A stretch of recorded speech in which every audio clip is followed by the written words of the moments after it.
Hey everybody, we're back, and it's time. Time to go back to Metroid.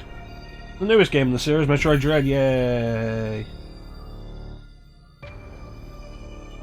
Yeah, I don't know if I've said this before on stream, but like one thing I really appreciate about Nintendo games, especially in the last few years, is you put the game in, you start it up, and you don't sit through a minute and a half of logos. In most cases, it's just like bam, straight on the title screen. That's what this was. And it's great, I love it. Minute and a half of unskippable logos. Oh, is the helmet gonna turn to the side when I press A? Yeah, oh, that's classic. 10 out of 10 game of the year. Metroid. A virulent floating organism that drained energy from its prey through physical contact. Metroids were originally created by the Chozo and named after their word for ultimate warrior. Hey Titanium, thanks for the alert, buddy. Hope you're doing okay. Their value as a bioweapon sparked several crises, and now as a result all traces of them have been eliminated. They are now extinct. The X-Parasite. A gelatinous parasitic organism indigenous to the planet SR-388. It could absorb the DNA of its host, living or dead, and replicate its form. When infecting a living host, it could even access the host's memories. X-Parasites were driven not by emotion, but by an instinctive need to replicate and spread to increasingly stronger hosts. Their inability to be controlled marked them as even more dangerous than their sole predator, the Metroids. Like the Metroids, they are believed extinct after we destroyed their planet in Metroid Fusion.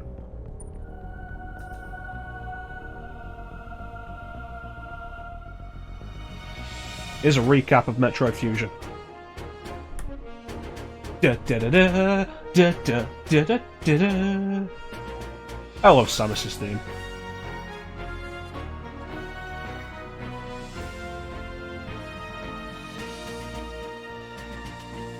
With no Metroid surviving on SR-388, it became infested with the X, horrifying parasites capable of imitating any living being. Unaware of this, I set foot on the planet, got infected, and almost died. Why were there no surviving Metroids on SR-388? Because you killed them all in Metroid 2, Return of Samus. Returning there for a Galactic Federation expedition at the start of Metroid Fusion, you got infected.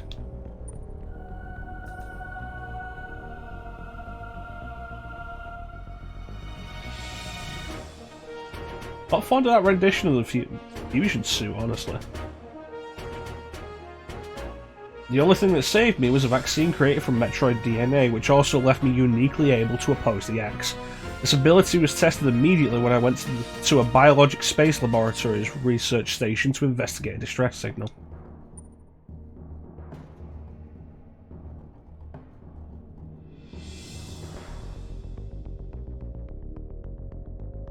There I battled many powerful X forms, including the SA-X, which was the X mimicking me in my power suit at full strength. I eventually eliminated the X-Menace on SR-388 by setting the BSL research station on a collision course with the planet and blew it up. Hey, son. After that, the X and the Metroids were just memories, or so we thought. Just when it all seemed over, the Galactic Federation received a mysterious video transmission. This is now new content. Like, that recap was Fusion. It's important that you understand Fusion. I like that it's important that we understand Fusion. Let's go. X-Parasite. Showing X alive and in the wild. My chat box displaying.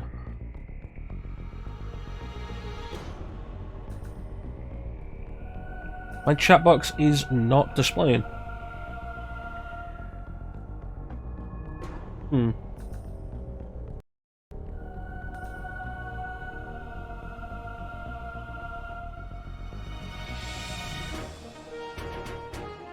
weird.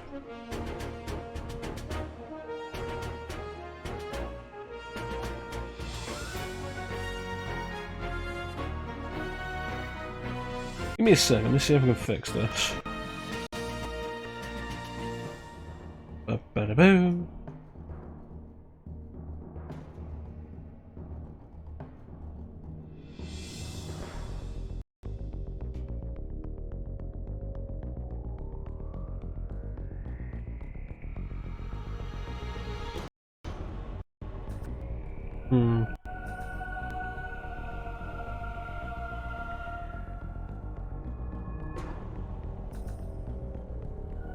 Come on, come on. I'm playing some Metroid. It was working earlier today. What's the issue with it? I do this. Is it working here? Not working here either.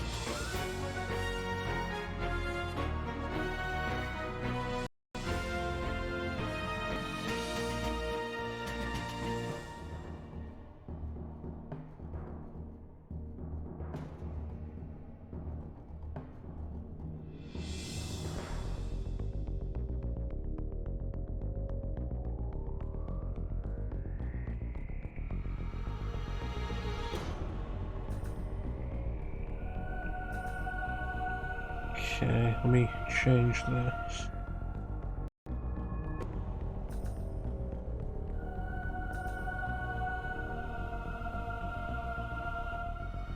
It's still not working. Why is that?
Yeah, that's not working.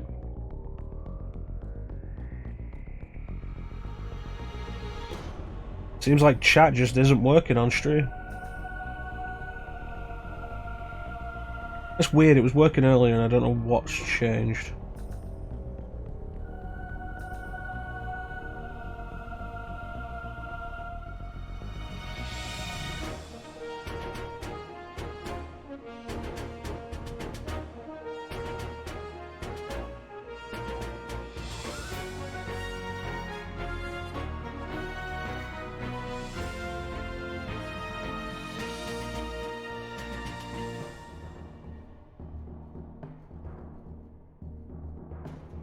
Chat isn't working on any of my things.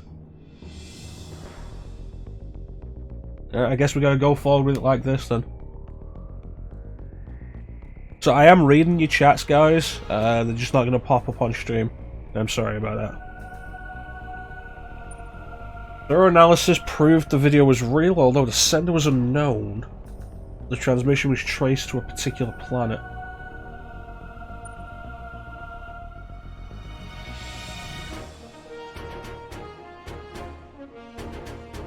It was called ZDR. If the X had somehow escaped extinction out there, they would pose a threat to the entire galaxy. The Galactic Federation dispatched a research team of 7 e.m.m.i to investigate.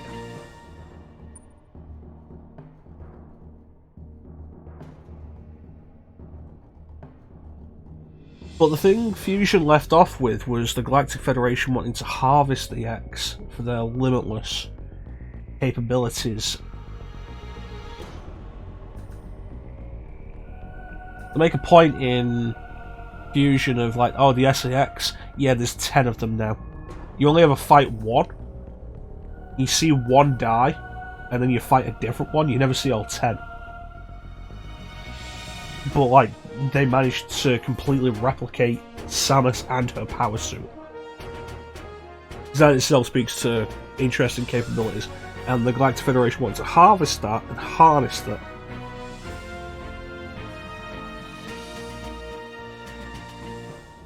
So there's the thing of like, the Galactic Federation now agrees they were too dangerous. Because Fusion left off without them doing that. An e.m.m.i is a large research robot designed to capture field samples and extract their DNA.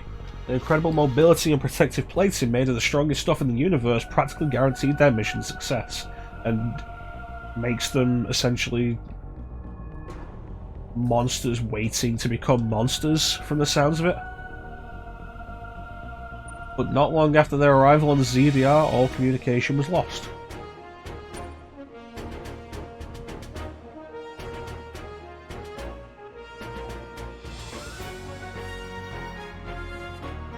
Not really sure how I feel about the new suit, honestly. What is happening on the ZDR? Is the planet really infested with X? Is the only one immune to the parasites? It's to me to go there and find out. Alright, let's rock and or roll.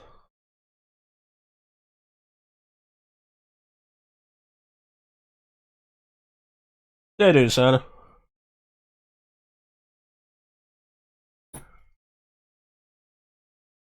There we go.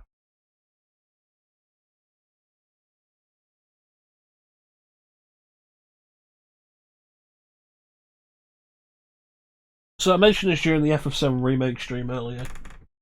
This is the second Metroid game developed by Mercury Steam. I have previously done 2 of their games on stream. Castlevania Lord of Shadow and Castlevania Lord of Shadow 2. We'll soon be entering ZDR's atmosphere. Shouldn't I have a male computer voice? The bounty for this mission does not seem appropriate. Is that Adam? That looks like it's probably the same shit. The risk clearly outweighs the reward.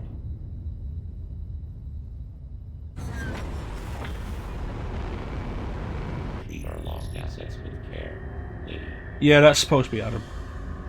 Entering the atmosphere in T-10, 9, 8, 7, 6, 5, I'm doing okay. I'm glad to have finished Final Fantasy VII Remake. 1. Ready to start Metroid Dread and get this game going.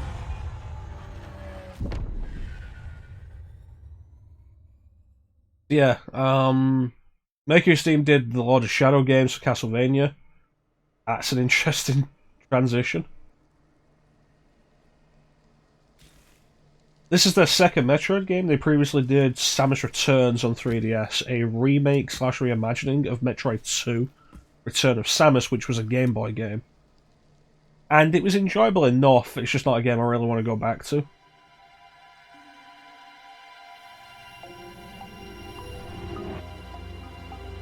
That elevator leads to the depths of an underground facility. Signal quality is likely to be low. Remote communication remains difficult. Try to connect to the facility's network when you reach the bottom. That way, get remain in contact. Any objections, lady?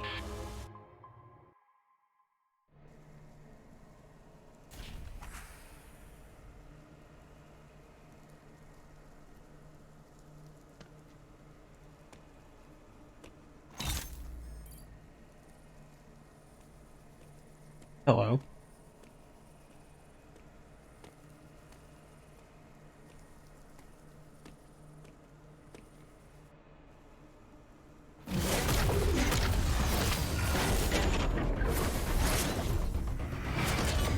Oh yeah, Samus.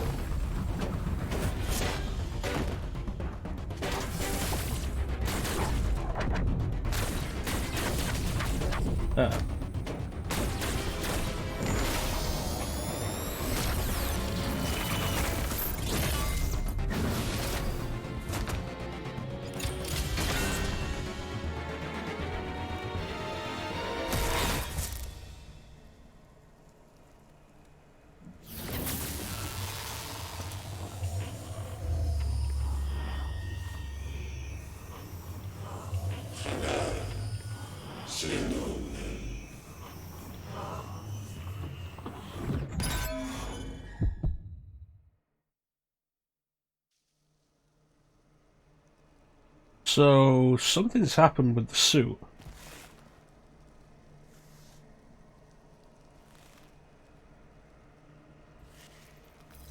One of the main things I saw before release was the theory that that was a Chozo. And if that's the case, it could be interesting because the suit is of Chozo origin.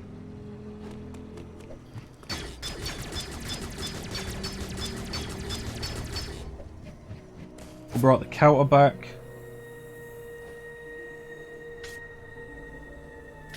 Okay, I have to move around with the D-pad, but with the analog stick, but I can also aim like that. Standalone aims there still. Still have missiles. That's interesting.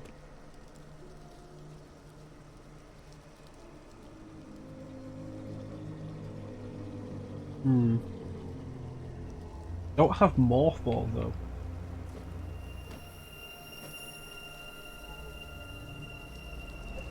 That was like standard jump height, so no high jump.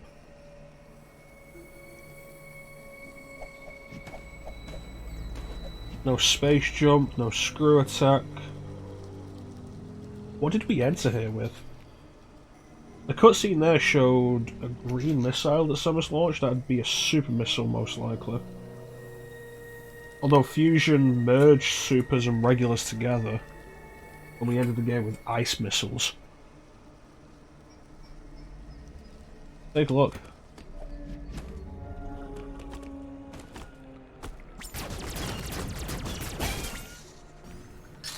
No charge beam.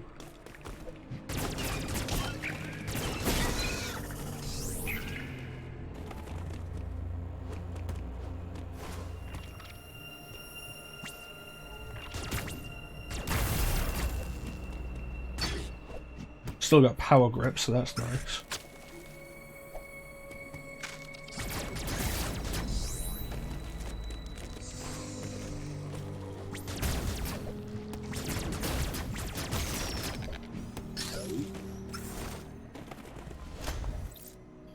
Recharge station.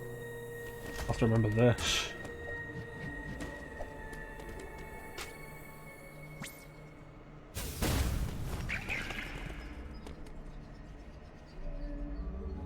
Striking with missiles may reveal how to destroy them.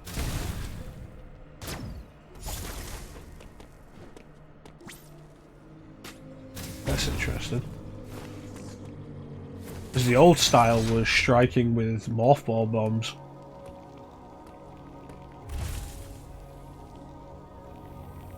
Hello.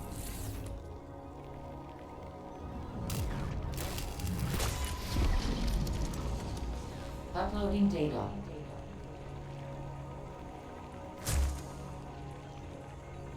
So, you've accessed the network station.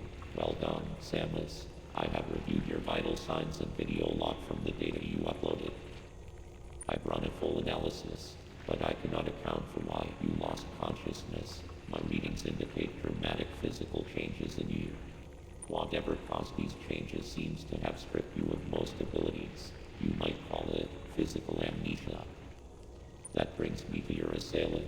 I am checking the Federation database against your video log. It appears to have been a Chozo. The attacker's identity is not yet clear. I have determined that you are somewhere within the depths of ZDR. Your top priority should be to return to your ship on the surface. This situation is precarious. Trust your instincts as you navigate upward. It's interesting. As far as I'm aware, the Chozo was supposed to be extinct. This planet appears to consist of multiple areas. Shuttles, elevators, and other modes of transport connect them. Keep an eye out for ways to reach the surface. The ship's location is marked on your global map. Check it for yourself. You may encounter pockets of low temperature. Your Metroid DNA renders you vulnerable to such environments. Spending time in cold areas will be harmful to you. So I've lost my various suit. There are many such cold areas scattered underground. Do not enter them with your basic power suit. One final interferences preventing radio transmissions. Check in with me on any network stations you find. The lone runner more like.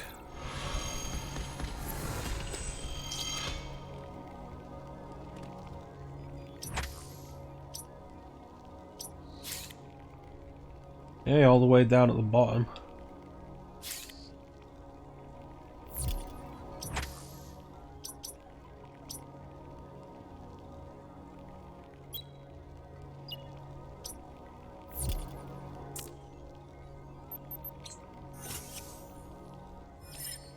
Let's go.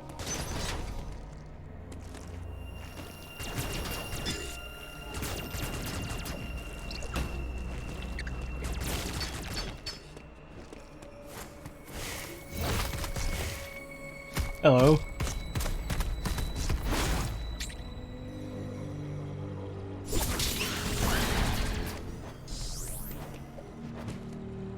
So the melee count was introduced in Samus Returns on 3DS. It's not a mechanic I was all that into, because it meant most enemies were going to end up charging you and you'd have to do the counter to deal with them. And if you watch me play Fusion or Prime, you'll know that generally my way of dealing with most enemies, especially once I get the health for it, is to just run through them.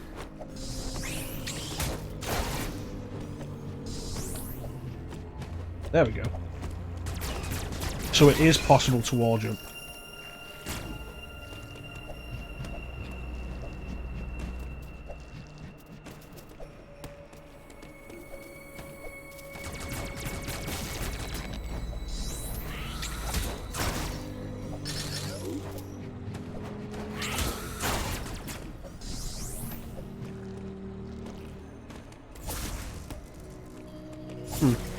That could be useful, a dash melee. Swap things up.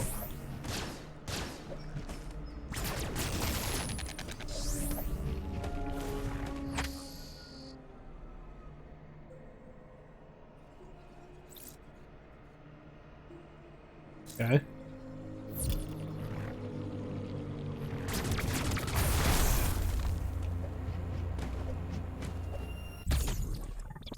Really? Missile tanks only increase missile count by 2. I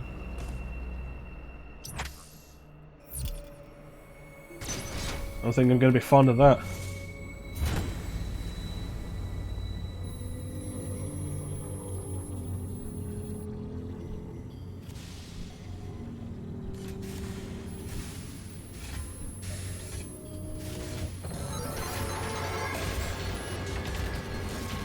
Is that one of the e.m.m.is? It looks damaged.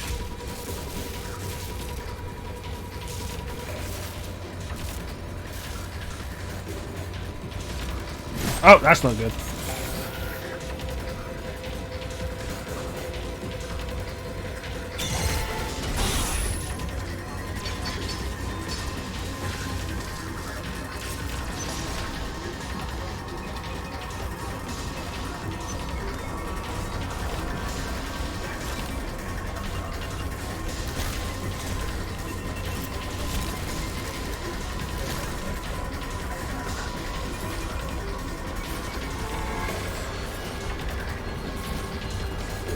So this is something that was shown off in some of the trailers. These things are going to chase you relentlessly if they catch you. And it harkens back to Fusion in some sense with the SAX. And it's an idea I'm down for. I always wish they did more with the SAX in Fusion.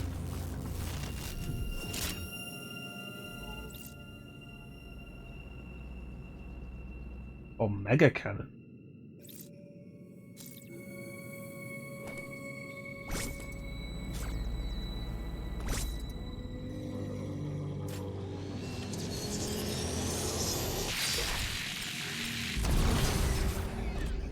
Huh.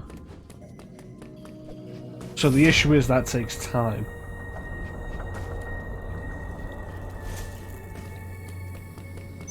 Ah, crap. Wow, that's immediate.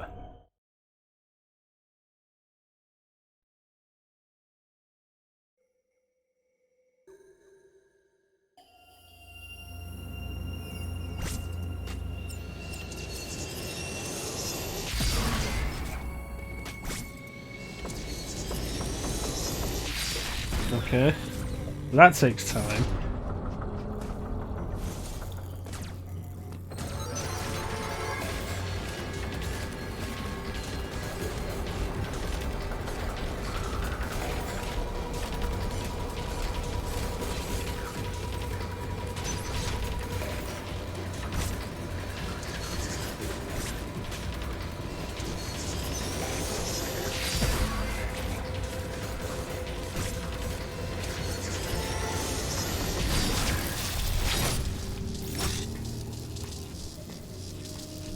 Concerning.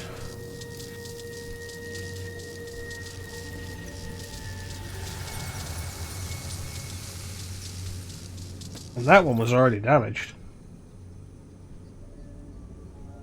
And you only get Omega for a short time to deal with them. Oh boy.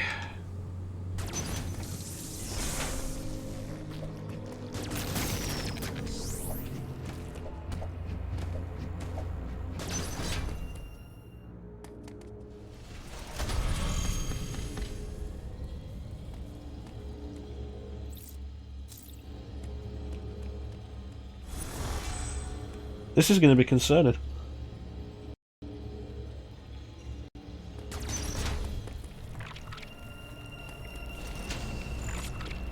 Hey, Titanium. It does, it carries the same horror vibe that Fusion carried.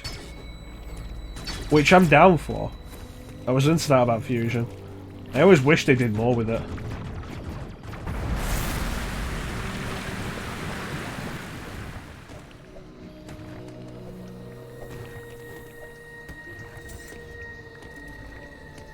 This is interesting.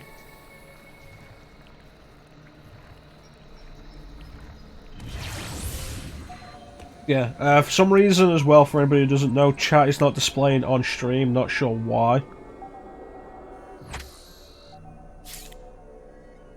Interesting. Something wrong with the visuals here. Can't wall jump off that.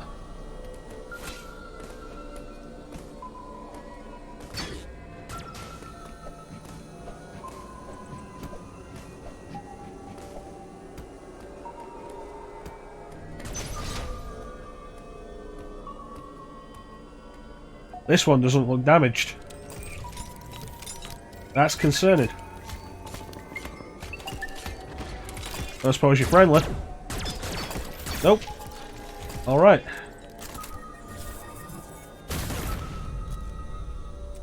Oh, bye.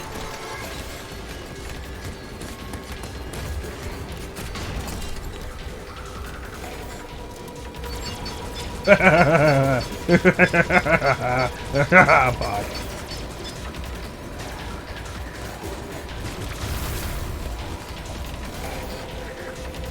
I don't like that.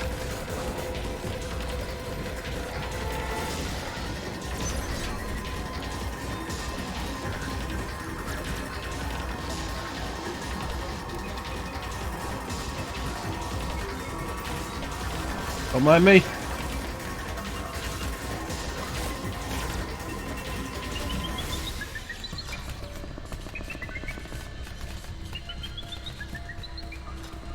You know, I'm down for that.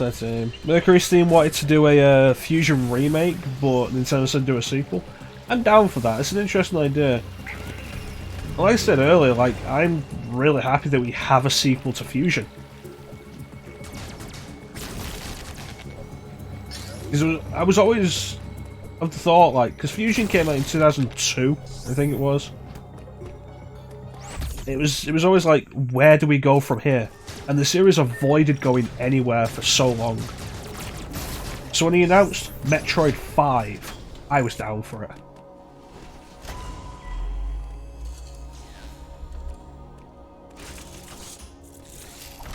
Uploading data. What up, Adam? Both e.m.m.i you encountered were clearly trying to capture you. They may have been hacked.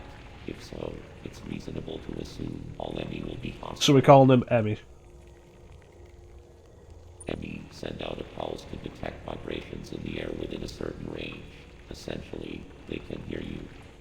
Upon detecting vibrations, an e.m.m.i enters surveillance mode to track their source. Stay out of its line of sight when this happens. Otherwise, the danger to you increases dramatically.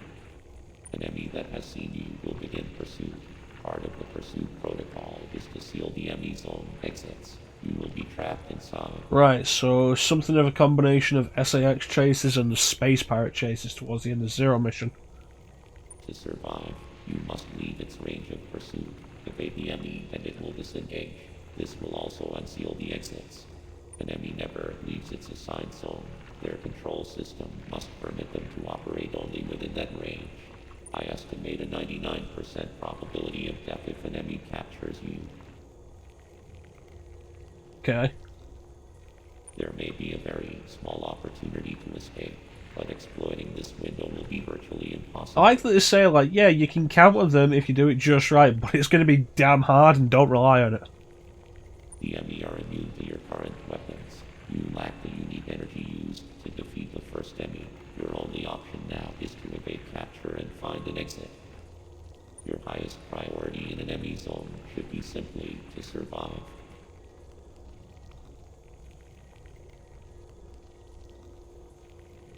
The e.m.m.i stuff kind of feels like the SAX chases, so that's kind of the reason why. Yeah, I can definitely feel that. Like I said, like, the SAX stuff was something I always wish they'd do more with in Fusion.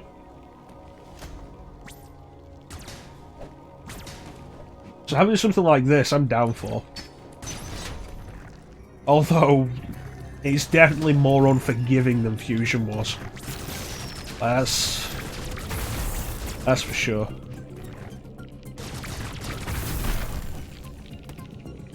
Oh, can't get that. Like, the SAX was brutal, yeah, but the longer you went, the more chance there was of escape. And it wasn't likely that you'd just die immediately if it caught you.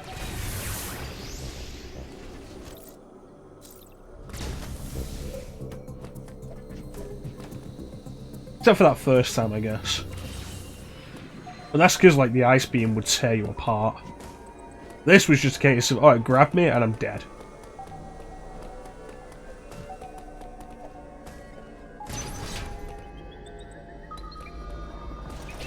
Considering... Oh, crap.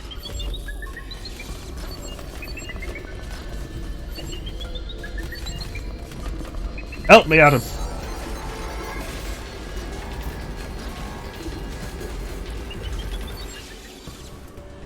I'm just going around in circles. This is going to take a while.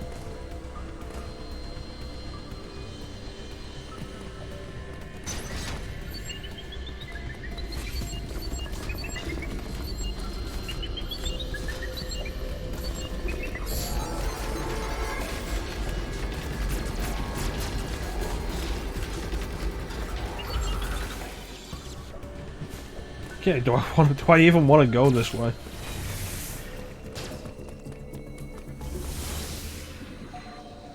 What was I saying? I don't even remember what I was saying.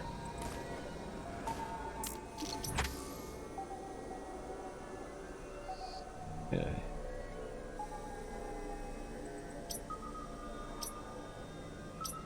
Power beam door, so I came from this way.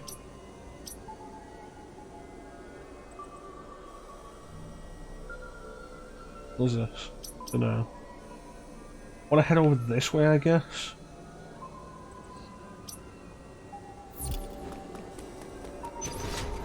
Oh no.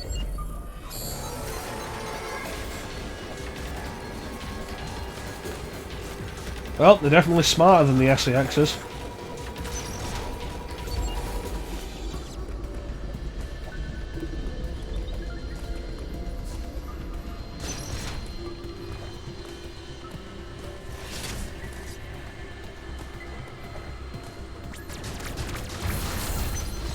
You didn't hear anything.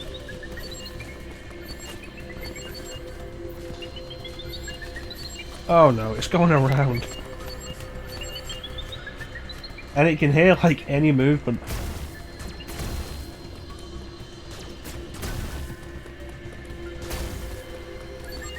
Oh no.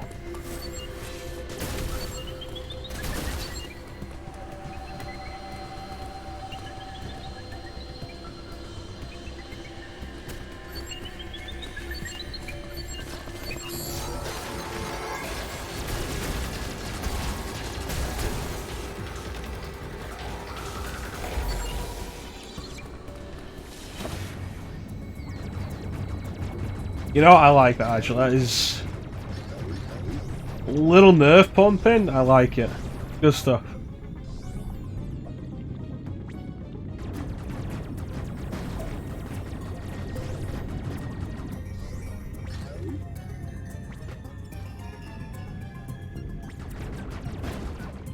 Good times. Oh yeah, what I was gonna say.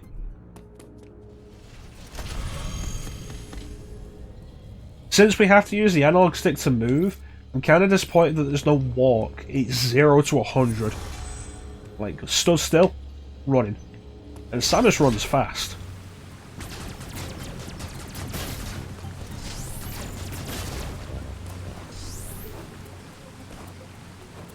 I'm not gonna be able to get that, am I?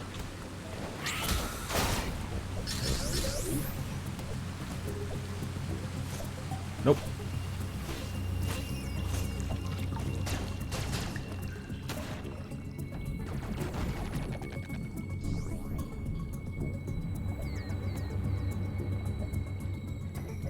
Need the gravity suit or lower the water.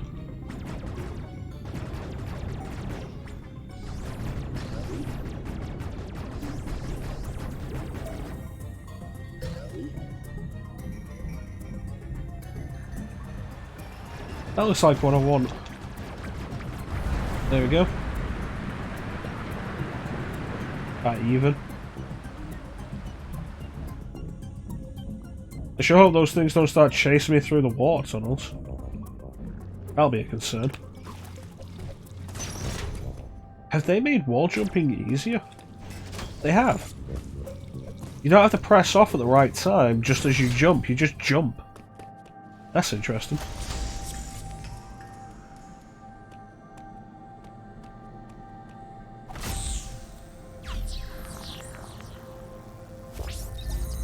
Map station?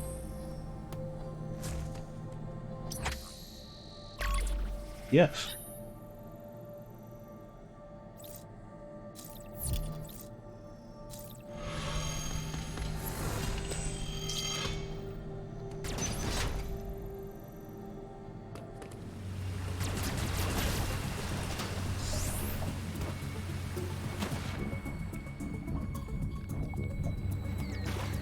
Here we go.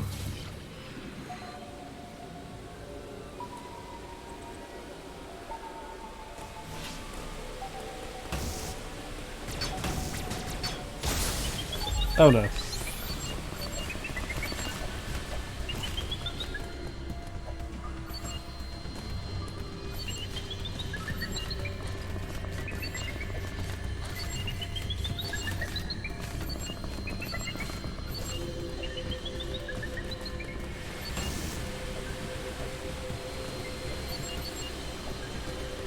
Let's go back, shall we?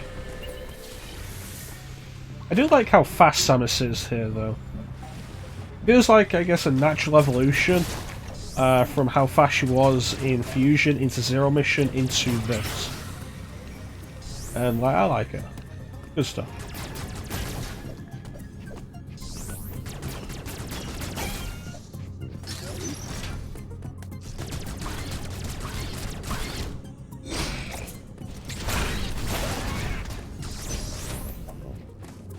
Yeah, missiles.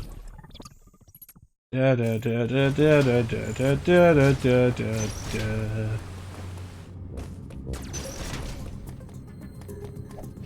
Now, if only I could find something to use them on.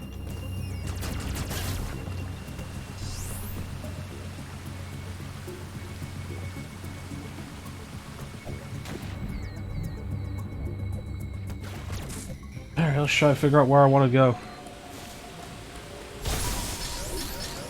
No.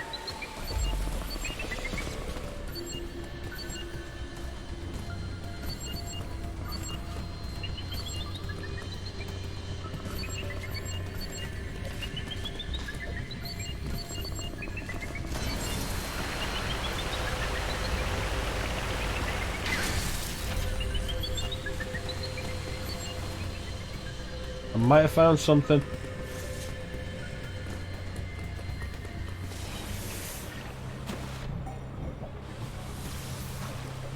Hello? Okay.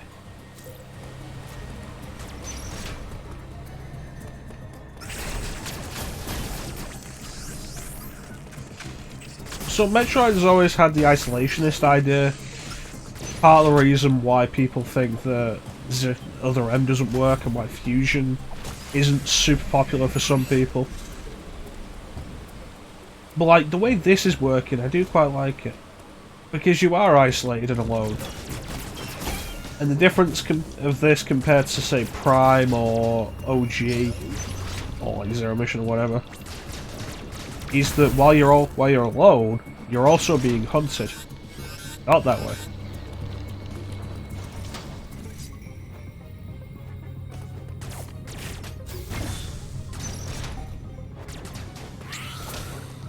And I think that works better than just being alone.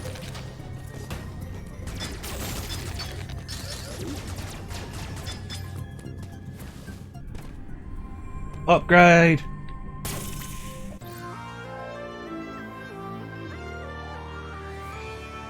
Also, they brought Chozo statues back, and I'm okay with that. That's good stuff.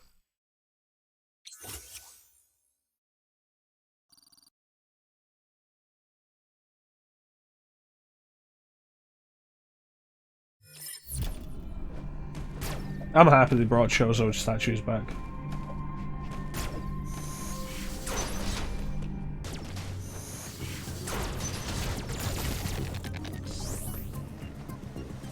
Oh yeah, back where I started. Oh.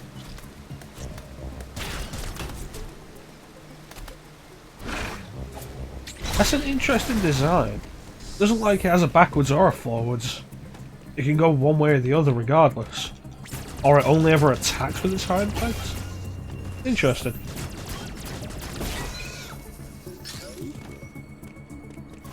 That kind of thing is how you take bland looking designs and make them interesting. Meat crab. Energy tank.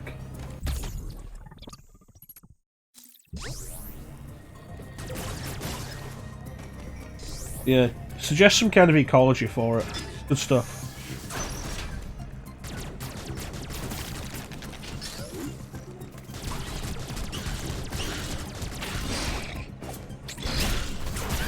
I keep doing that a little too early for that thing.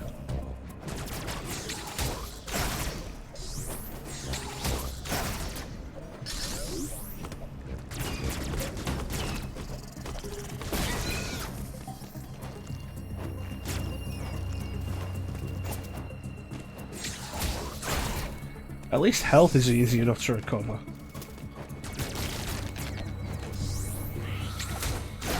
Well, that's definitely a good thing.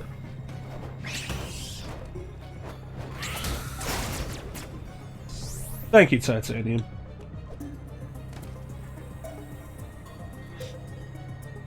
Did you ever play Samus Returns on 3DS?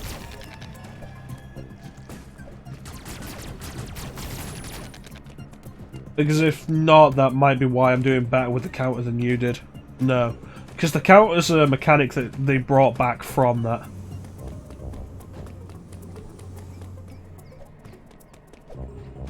Yeah, it might be part of the reason. Who knows?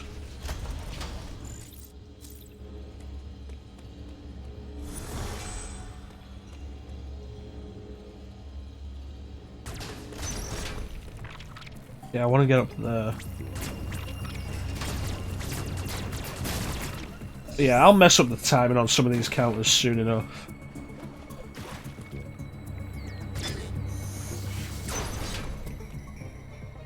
Guarantee it.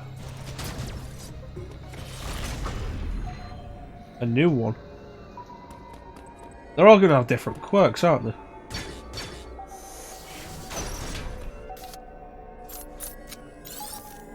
Like the last one I dealt with couldn't go through the small gaps. This one probably can, but won't be able to do something else. But this is an area I've already been to.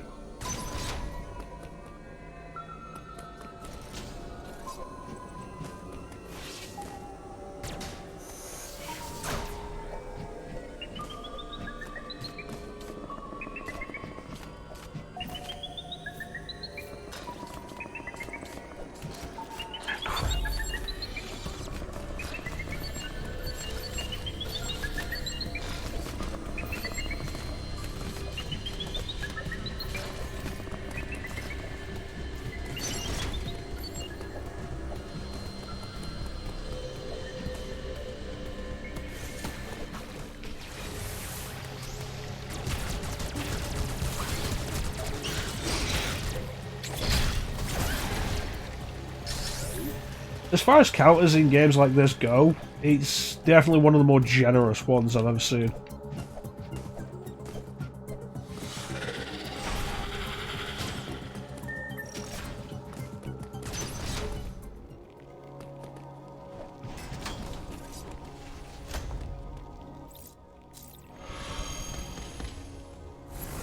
Like, not frame specific or anything.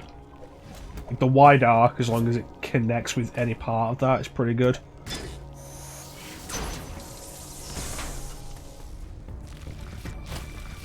Missiles.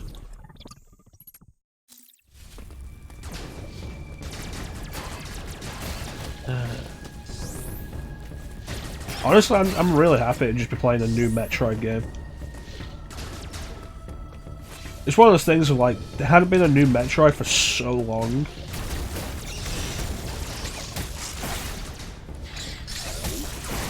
Like, just to have a new one to go through to explore, and like, I don't know where I'm going, I don't know what I'm doing.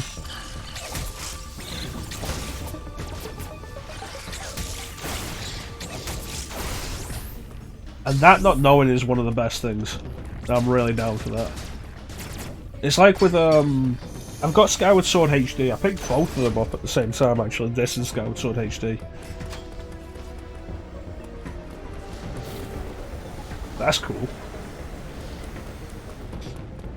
And I've never beaten Skyward Sword.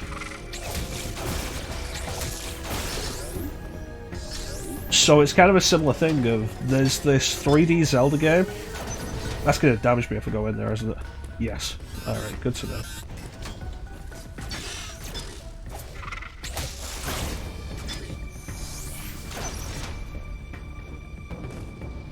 There's a 3D Zelda game with stuff like dungeons I've not explored,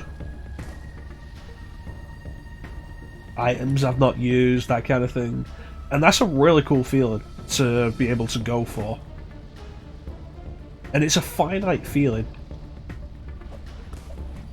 So, like, gotta enjoy it while it lasts. One thing I do like about these design-wise is, like, the way you can see. Like, that's a hot room. And they give you an indicator of that before you go in, and I like that. It's a good design choice.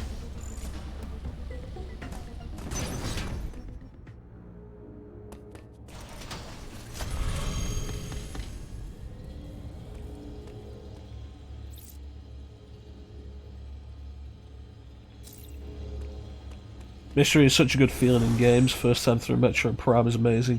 Yes. And actually bringing that up, there is another game I can point to for that for myself. Because I've never finished Prime 3.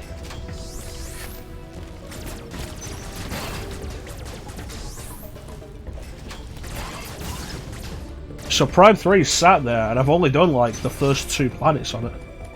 I never finished it.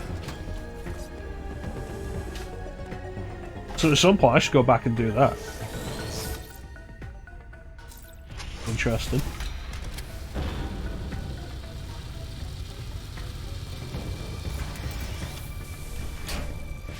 So those doors are open?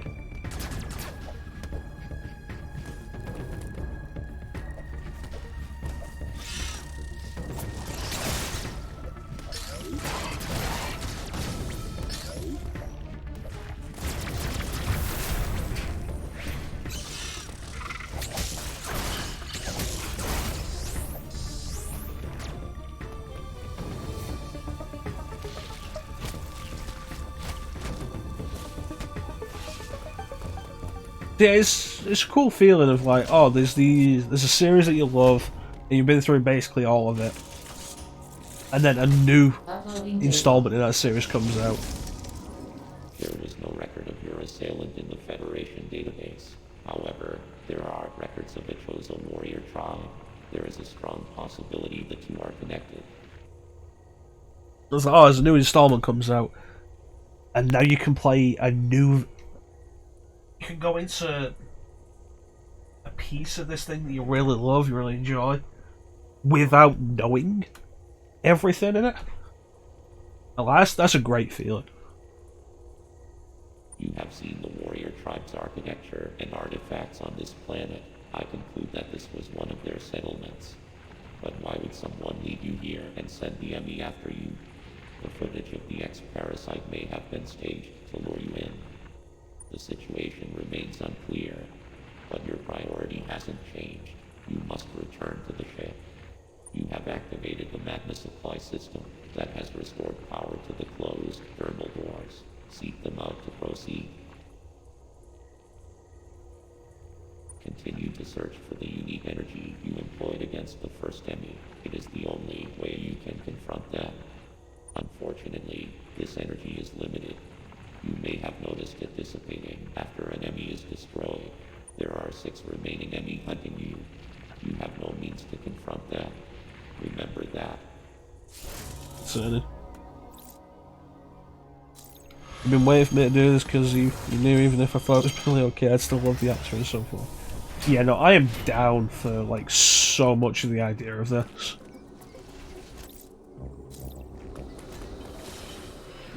Alright, let's follow this and see where it goes.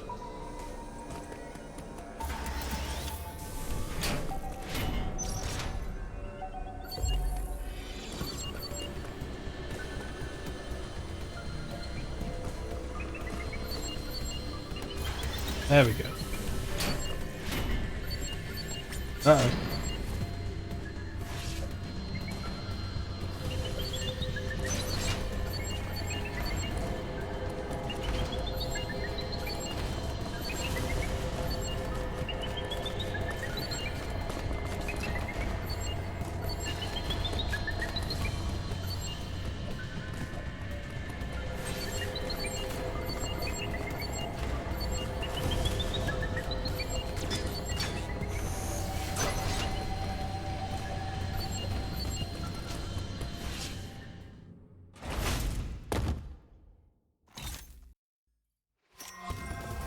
Hello. You must be a boss. Oh my god, it's Mother Brain, but not really. It's the same idea, it looks like.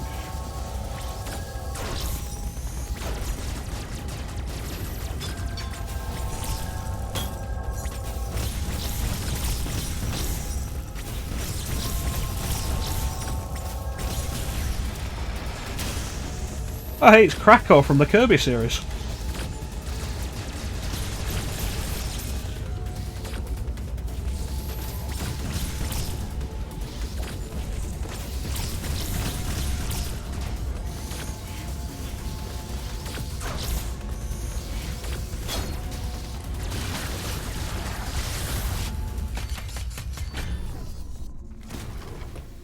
They're connected?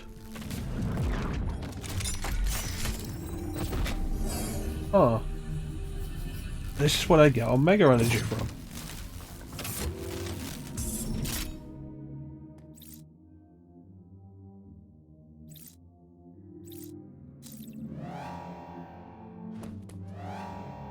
Metroid Dread featuring Krakow from Devil May Cry being Kirby series. Yeah.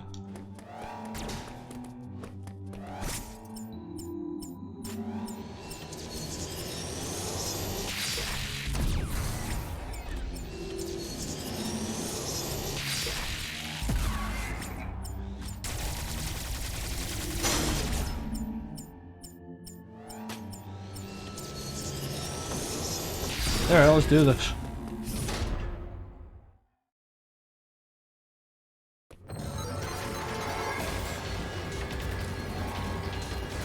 So now this becomes an interesting twist because now I can face it.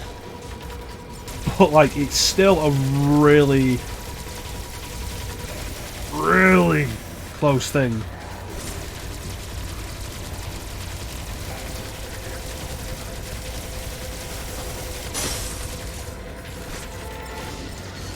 Yep, that was it.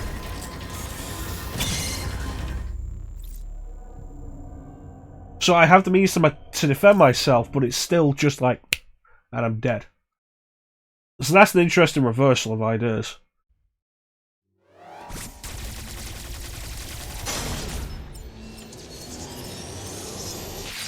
Try that again. Good checkpointing though. I appreciate that.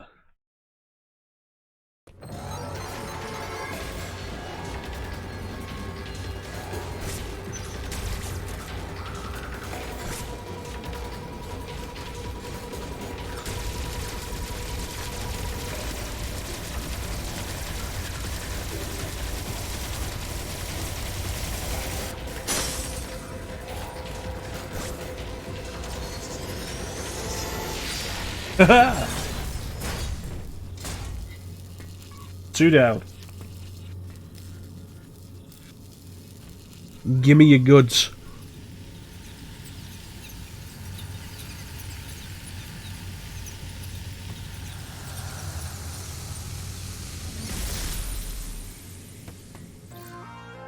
Spider magnets. Interesting when I don't actually have mothball yet. What does that do for me?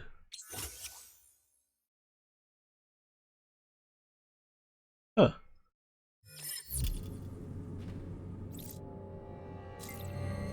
So the blue sections of wall are essentially the ladders from Fusion, and now I have the power to use them. Alright.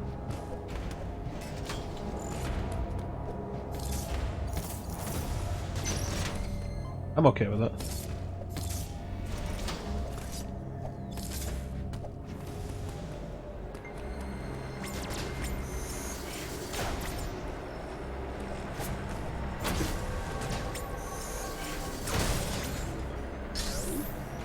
Yeah, I'm liking this so far. Like, there's definitely good stuff here.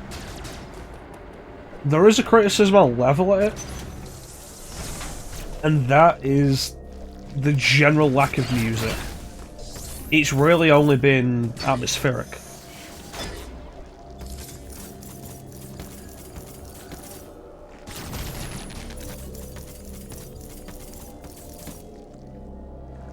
Yeah, it's really only been atmospheric.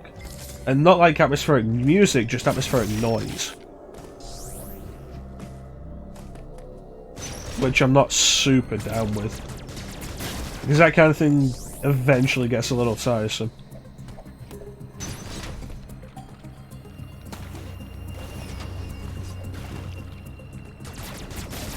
It's also, like, there's...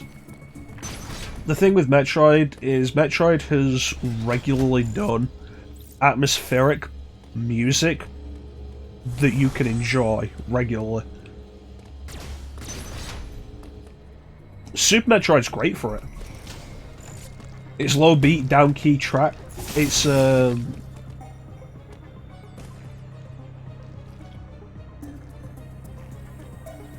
key downbeat tracks. Yeah.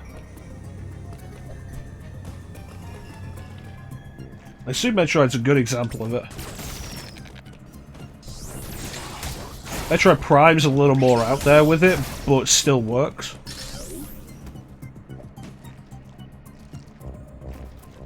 So we've got this track. Like, listen to this track.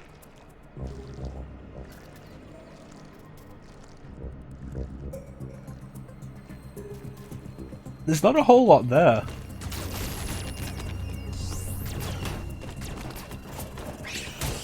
If I had to describe it, I'd say this is what you would get if you asked somebody to make them a Metroid track.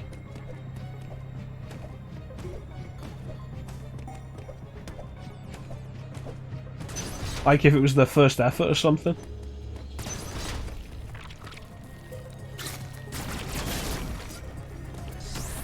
It's not bad, but there's not really anything there, is my point.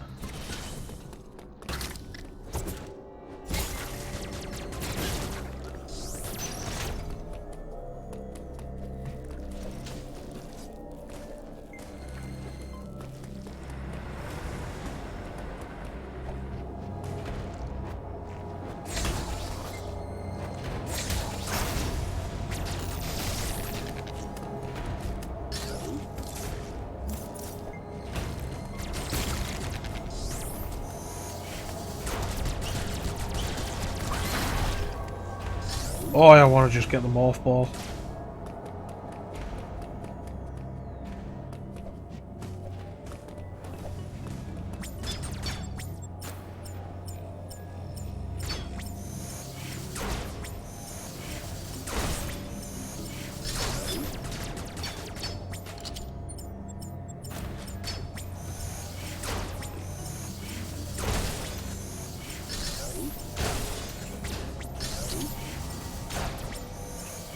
Nah.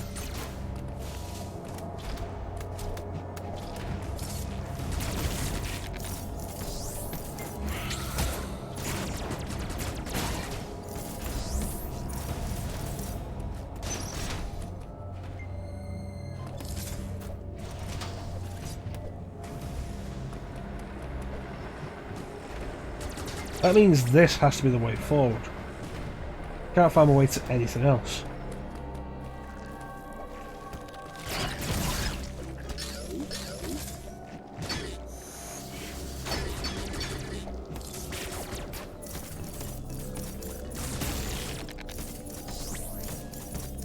There we go, that was the problem.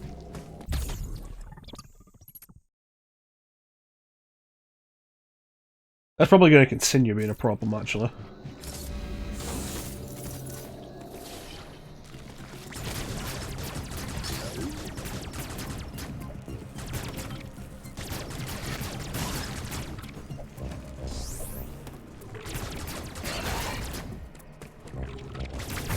Open that up.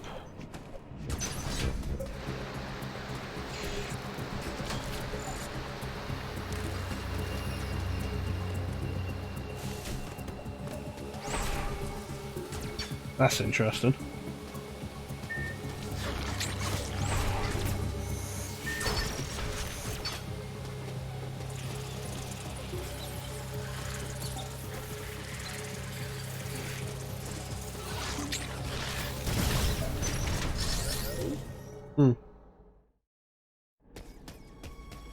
Honey, I'm home.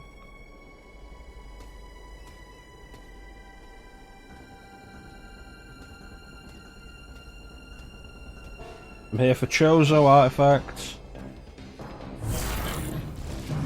Not here for that.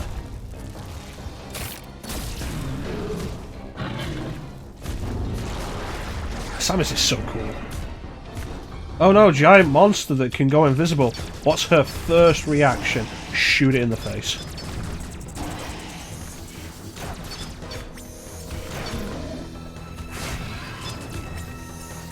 Stick with me here, guys, but I've got an idea. Didn't work.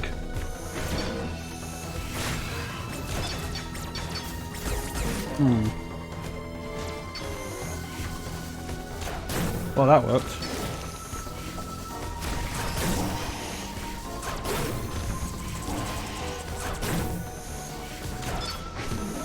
Okay, so I can safely say the problem was that I wasn't hitting in the face.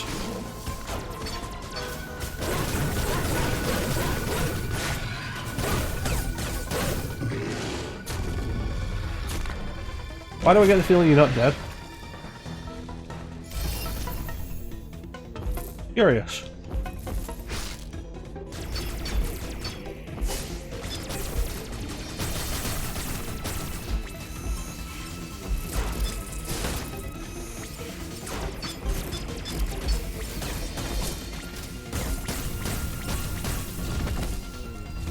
I appreciate that I still get the health and missile pickups during cutscenes.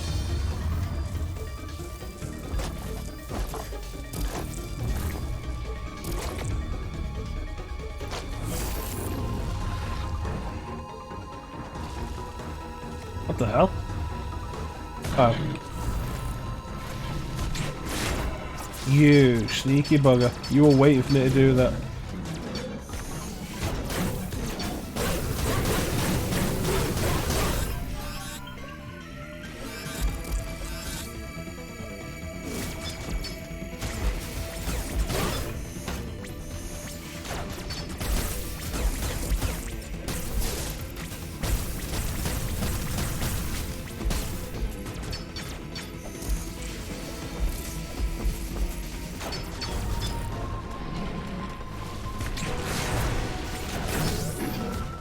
Yeah, Samus!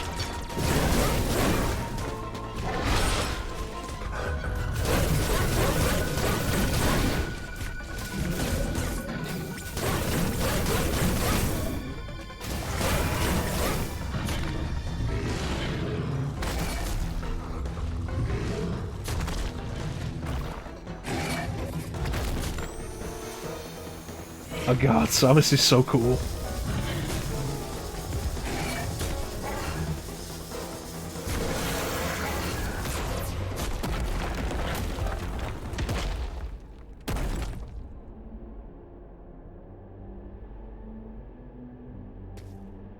Tell me that's Morph Ball caught on its tail.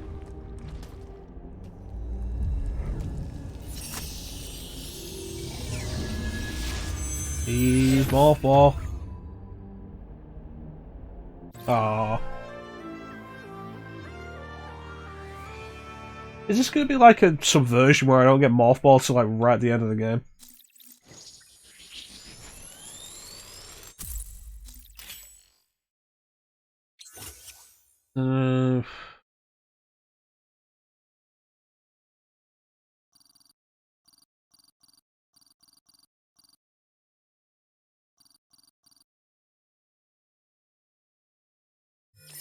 Alright. Yeah, Samus is so cool.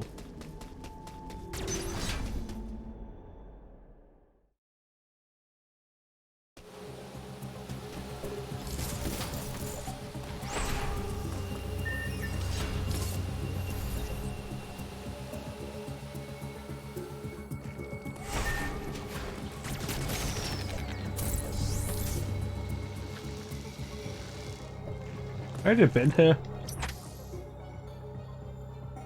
This map is very complicated.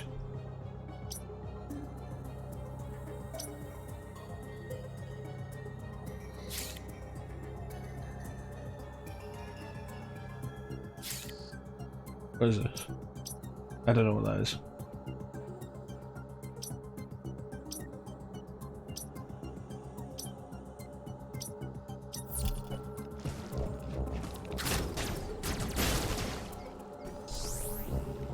Girls, this is what peak performance looks like. Adam, talk to me. What do you got? Adam doesn't want to talk to me. Breaking my heart.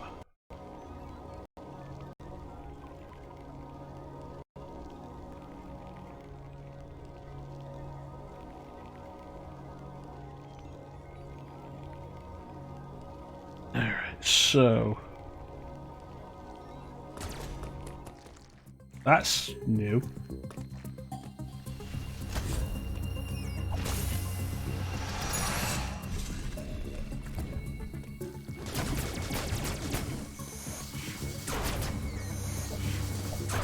Huh. Can't go that way either.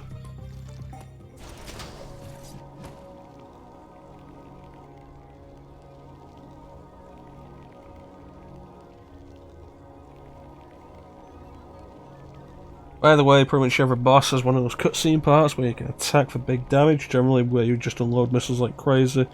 Didn't want to say anything until you did it though. No, I saw a good titanium.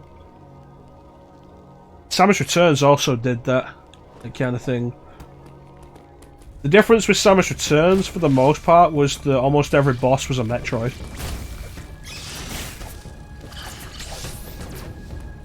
It's one of the game's biggest weaknesses, honestly, that it's a reimagine and remake of Metroid 2. And like Metroid 2 is one of the most linear games in the series. Which, like, linearity isn't a bad thing, but the problem is you have to kill a certain number of Metroids to move on to the next area. Which is one of the original design ideas.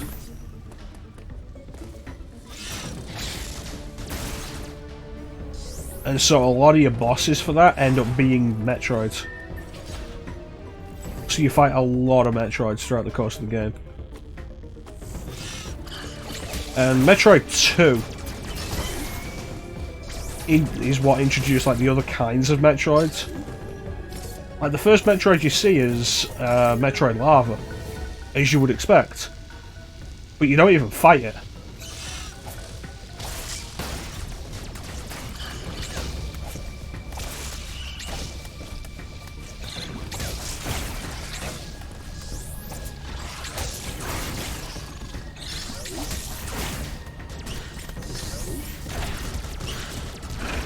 Yeah, you don't even fight the Lava Metroid because it immediately evolves into an Alpha Metroid. Which then work very differently. You fight Alpha, Beta, Zeta, and Omega Metroids throughout the course of the game. And you fight so many of them. So one thing this game can do that'll definitely be a good thing, there'll be more variety. That fire looks terrible though.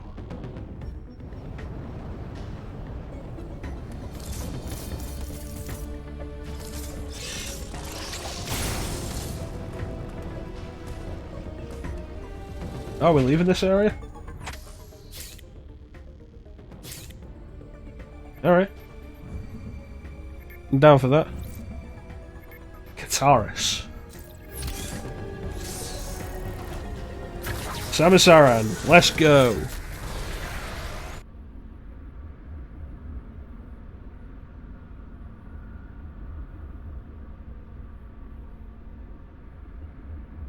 Yeah, it's one of the problems Metroid 2 and any possible remake of it could have, the repetition. And it's a problem in Samus Returns, and it's a problem in e.m.m.i, another Metroid 2 remake.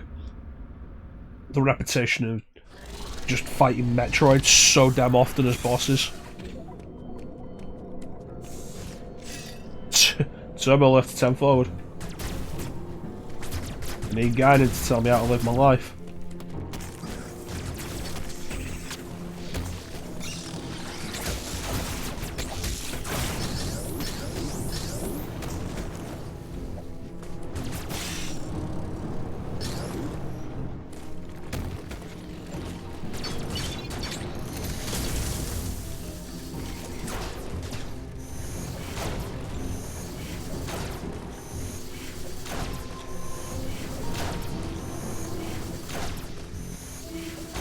Okay, never gonna kill one of those again.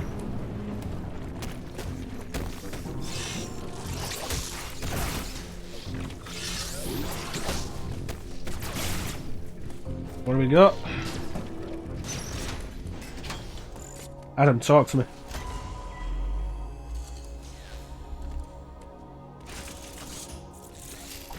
Uploading data. CPR appears to be powered by thermal energy. Magma is pumped from the planet's interior and routed from Liquid hot magma. I have located the central routing system for the magma. It is here in Cataris. Samus, your current suit cannot protect you as you explore Cataris. The extreme heat of the lava is too much for it. Under no circumstances should you enter high temperature areas. I know the shuttle somewhere above here. Use it to find a path forward. Okay. There is one other thing to discuss. It is your new Phantom Cloak ability. The Phantom Cloak prevents the e.m.m.i from detecting you. Thus far, your only option was to run. Now, bypassing them is also an option. Use this to reach your objective. Note that using the Phantom Cloak severely decreases your mobility, and direct contact with an e.m.m.i will still result in capture. It is up to you whether to hold your position.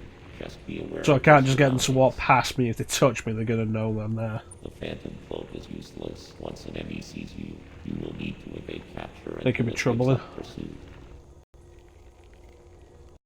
The Phantom Cloak can remain active after your aim has been depleted. It will consume your life Oh, energy goddamn. instead. Consider it a desperate measure. Remember, it cannot drain your energy down to nothing. Judicious use of this technique will improve your probability of survival. That's concerning. Emergency resources.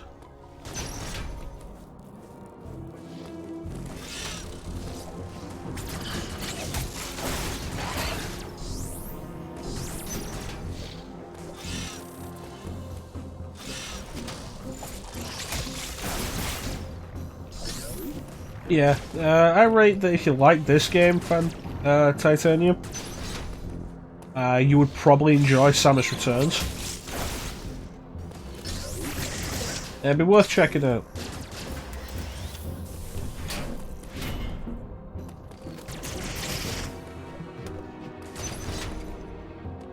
Reroute the magma.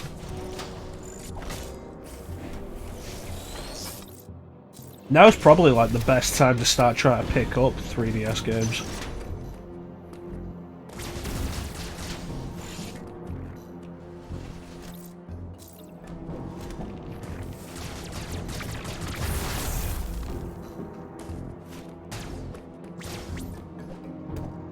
They'll probably start increasing in price soon.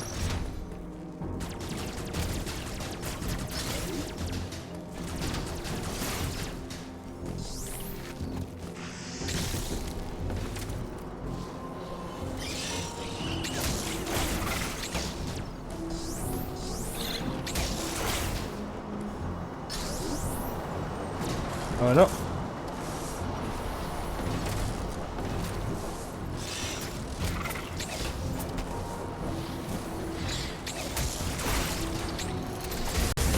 Okay, got it.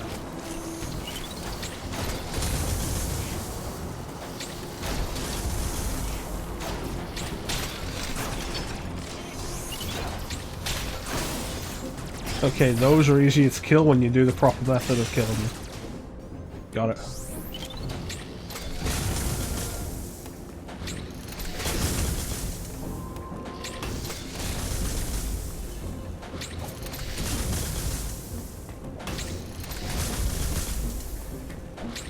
There we go.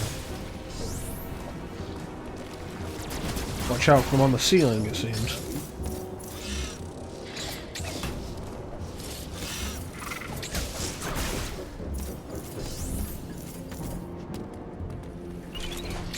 There we go.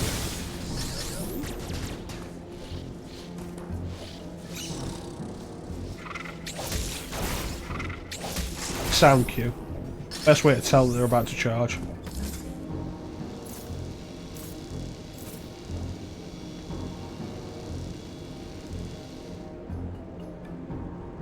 I hope the fusion suit's unlockable in this.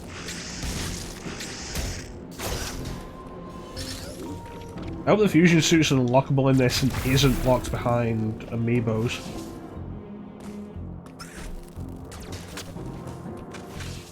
So that's one issue I had with Samus Returns. The Metroid amiibos that came out with it. There's a specific one of them. You need to have that one to unlock Fusion mode, which is the hardened hard mode. Thinking about a new 3DS. Feels weird to bust that 3DS anymore.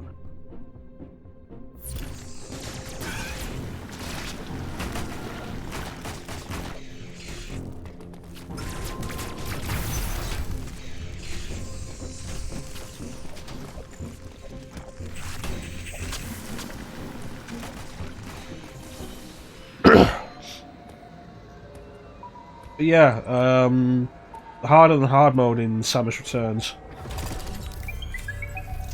Hello.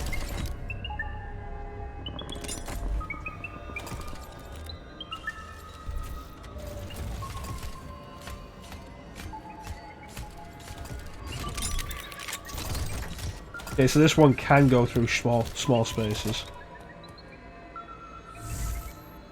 Since I've absorbed abilities from them,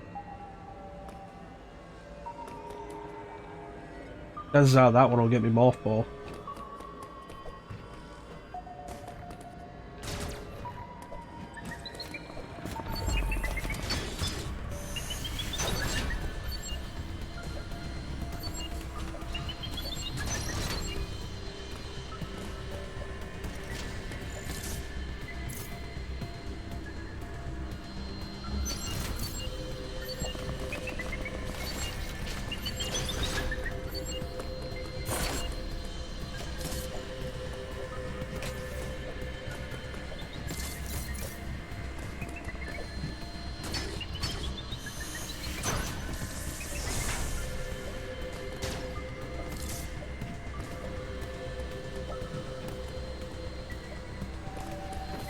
There we go.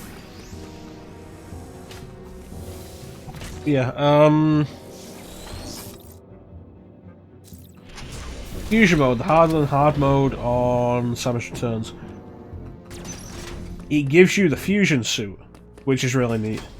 And it's also like harder than hard mode. Because there is hard mode, but there's also fusion mode, which is harder. To unlock it, you have to have one of the amiibos. One of the, I don't remember which one, it's a specific amiibo that came out around the same time as the game. And I hate that as an idea. And bear in mind, like, that's not me being like, oh no, I didn't manage to get one, so I hate it, it's dumb. I have the Samus Returns amiibos. I have the squishy Metroid in the, I have the baby Metroid in the canister from Super Metroid. I really like that, actually, it's a really neat amiibo. I have the, Samus crouching one as well. Like, I've got them. I just think it's a bad idea. Plus, you know, if you watch a stream, you know I also don't really care about hard modes anyway. So no, at least you can get the NFC card to put the files on yourself, that you should, of course. No, you absolutely should. It's how I have the, all of the Zelda amiibos for Breath of the Wild. Like, specifically for Breath of the Wild.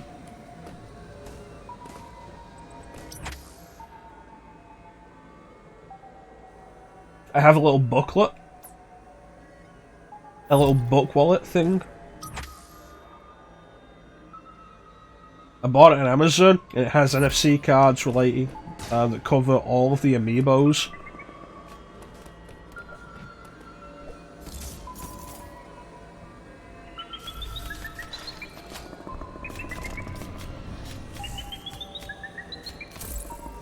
That can be used in Breath of the Wild.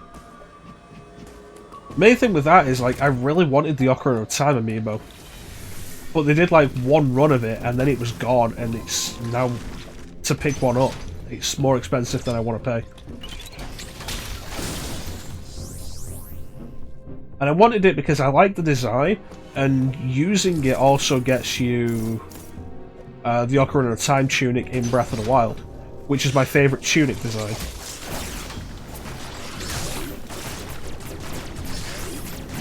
In the end, I just said fuck it and bought a pack of Zelda NFC amiibo cards. It cost me like £21. And like I say, I just have them in a little booklet.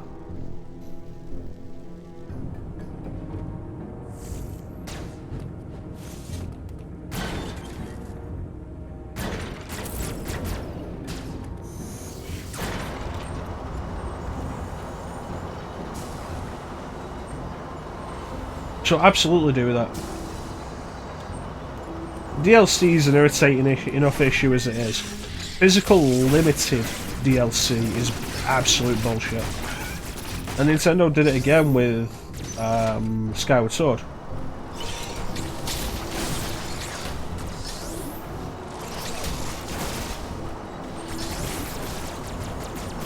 The Zelda Loftwing amiibo that comes with Zelda and a Loftwing. You need that to do fast travel in Skyward Sword HD. And it's like, what the fuck?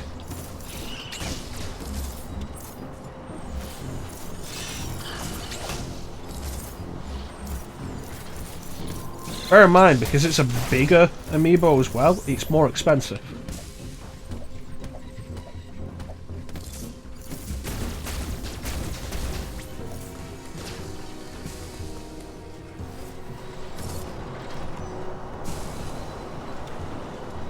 And you need it if you want to fast travel in Skyward Sword HD.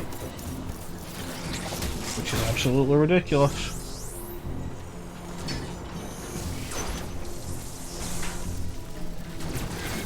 So yeah, as far as I'm concerned, absolutely just go out and buy NFC cards.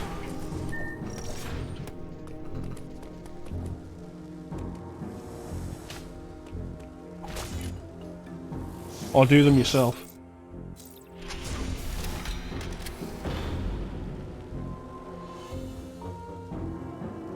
It doesn't matter. And Nintendo knows what they're doing because the packets the amiibos come in. That's the best thing about it. The packets amiibos come in have a metal coating. I think it's like a foil coat on the bottom of them. So if you want to use the amiibos, you have to take them out of the box, which then devalues them.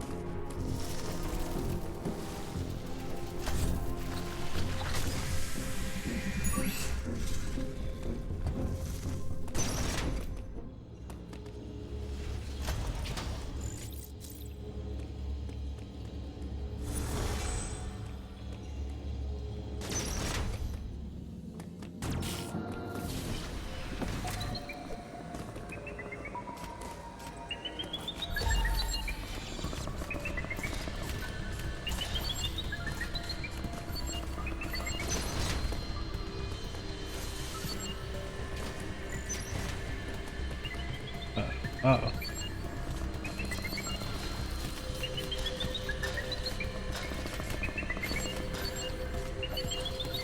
Uh-oh. Help me, Adam. Ah!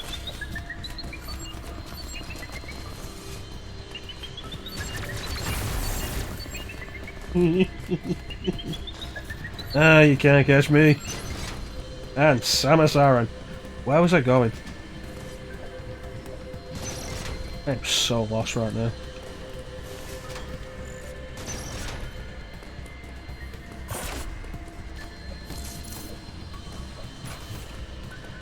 Okay, was it this way?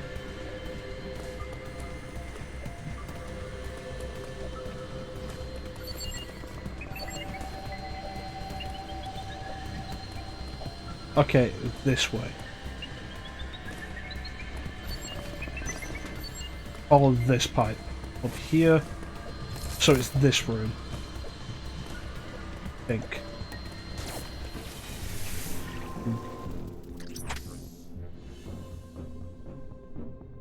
I love when you rant, probably because I usually agree with the subject matter. Mostly because you're so well spoken about it. I feel like I repeat myself a lot, honestly, Titanium.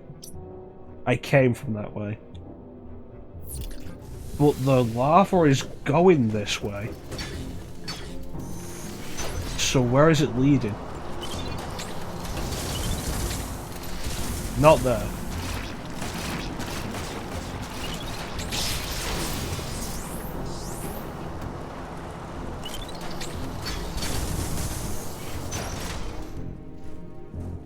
You're new.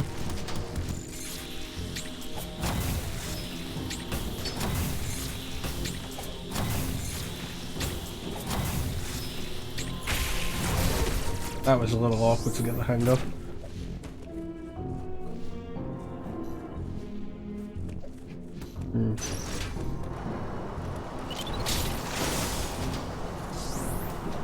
I do like how easily you can restore your health here. Like, I like that. Yeah, I feel like I repeat... Yeah, no, you're right, I came this way. I do feel like I repeat myself a lot on this kind of subject matter.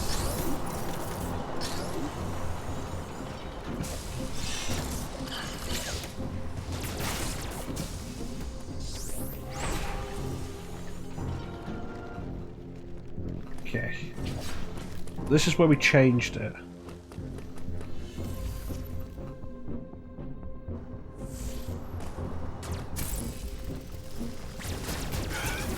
Came down here. We opened this, I remember that.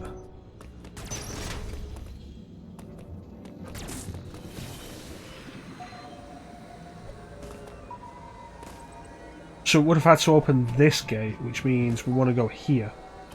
Alright, there we go. Think I have it?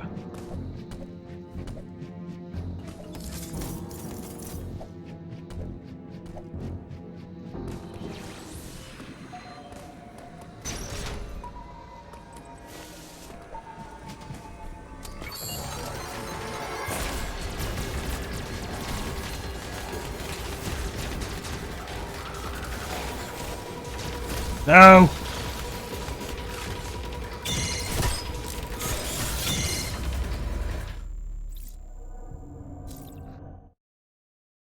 I don't admit, I do like how smart these things are. Like, they're not too smart. And they're not too relentless, but like, the way that's set up specifically, you could see it doing it. To head me off. That was cool. I like that.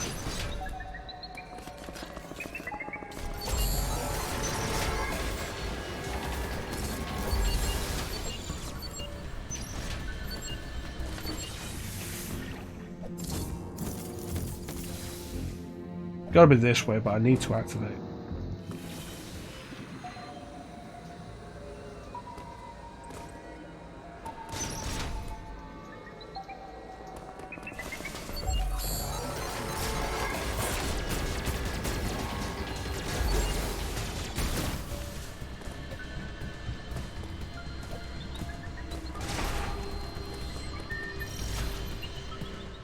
There we go. That should be right.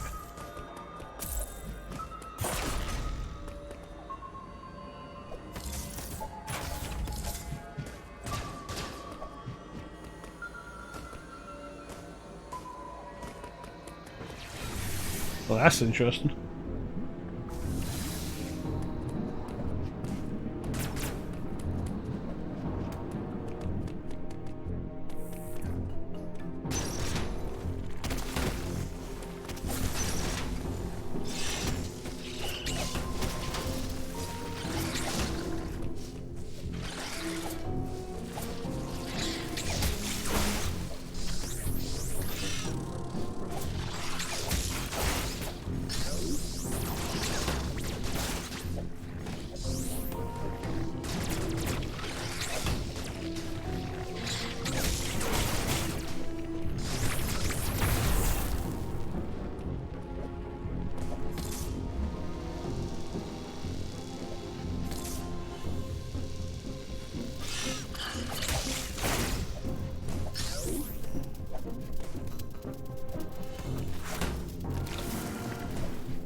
Awesome. Yeah, no, I feel like I rant about reasonable stuff, just that I repeat myself about it a lot. e.m.m.i stands for Extraplanetary Multiform Mobile Identifier. It can procedurally modify and enhance its own capabilities. Interesting. So as we're going to get further, they'll start learning and adapting, is what you suggesting? I feel like I rant about reasonable stuff. Its ability to configure Very eloquent about the rants. spaces is a standard feature. Interesting. The encounter will likely do so as it pursues you. Right, so anything I come across one of them doing, expect the rest of them to be doing that as well. Got it.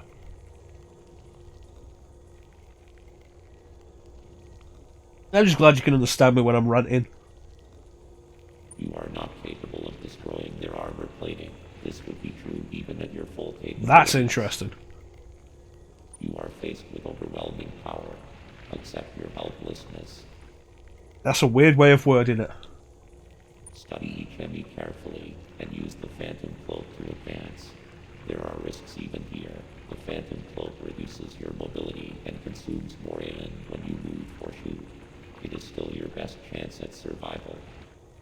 Do not hesitate to destroy an enemy whenever you discover more. You need energy.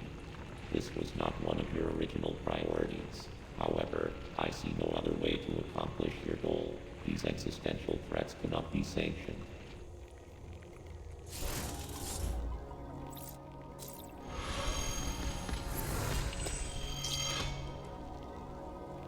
Well, that's how the computer was in Fusion as well, like telling you how inadequate you were. You see it with the third. Oh god, it can shoot through walls.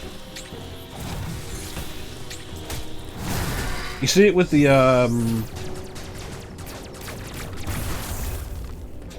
before the first boss. Like, oh yeah, the X are gathering in this area. your chance of survival is very, very low, and they give you a specific percentage. It's like, hey, head to the data room to get missiles. It'll raise your chance of survival to like 10%.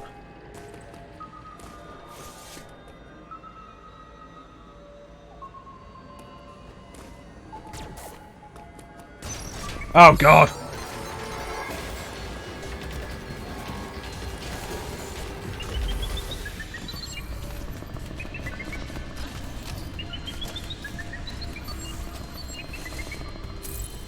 Try to head me off was your biggest mistake there, buddy. You could have had me.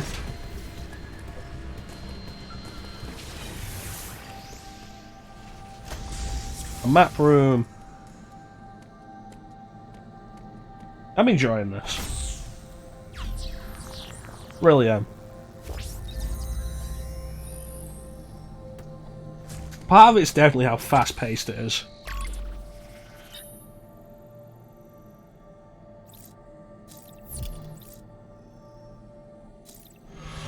Like the fast movement, it's pretty smooth. It never feels like I'm messing up. Like, look how well Samus controls there. It never feels like I'm messing up because the game isn't providing me with the tools I need to succeed.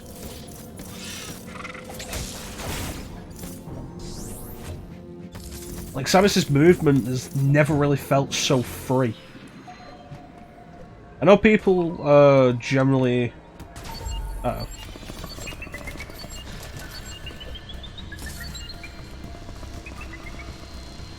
I know people are generally pretty into the way Samus moves in Super Metroid.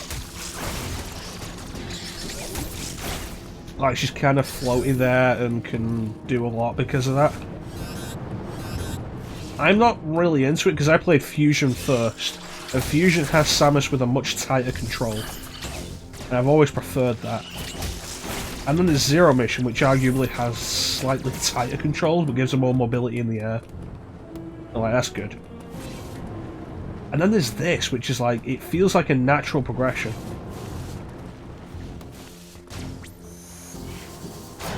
And like, I'm really down with it. It feels good to play.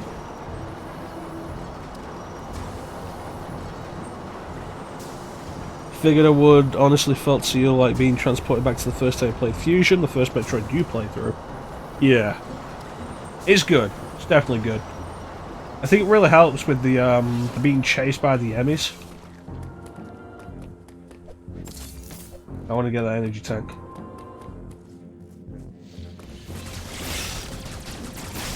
Like, being chased by the e.m.m.is is fast. It's kind of a little chaotic. But by keeping my wits about me, I'm able to move...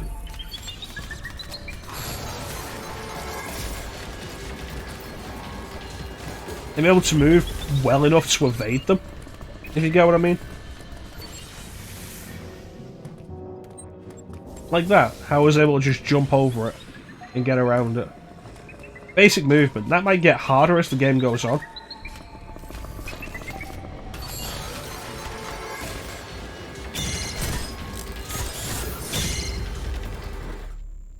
Yeah, that might get harder as the game goes on. But like, such control over the movement is great for that kind of thing. So the chases go really fast.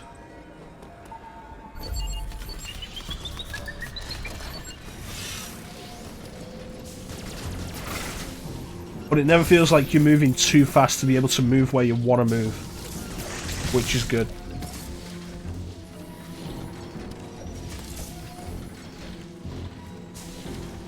Press the counter button there, don't lie to me. Perfect quote for this. Robo-Chrono calling me out.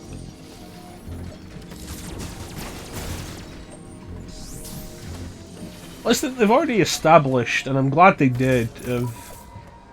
Like, hey, you can counter the e.m.m.is, but it's going to be really hard to, and you're probably going to mess it up. And it's like, you know what, thanks for telling me that, because otherwise I would have been like... It's a last-ditch effort to try and survive. It's probably not going to work. but telling me that it's probably not going to work means I'm still going to try it because there's nothing else I can do, as opposed to just accepting that I'm going to die.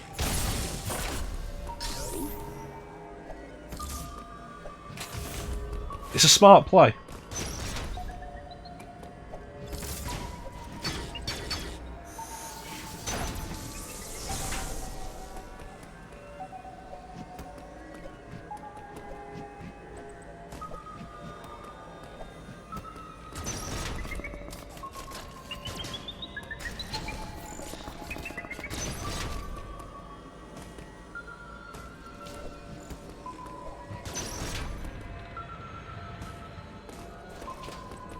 That frame rate issues?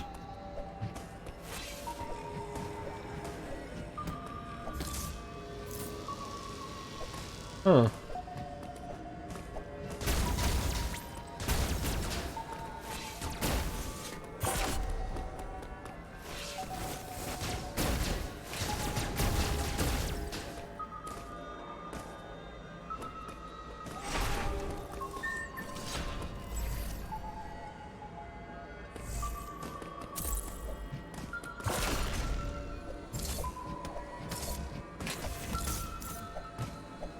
So I activated that machine, but I don't know what good that actually does me.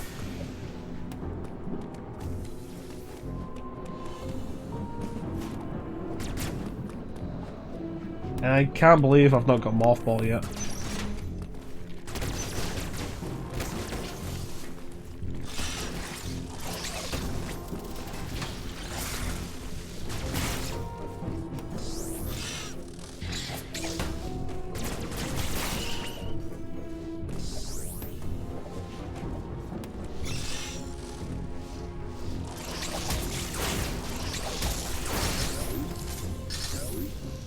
Yeah, I like that. The amount of health you can get back for doing that successfully, and it's fairly easy to do. It allows you to make mistakes without being overly punished for them. I like that. It's a mechanic I like.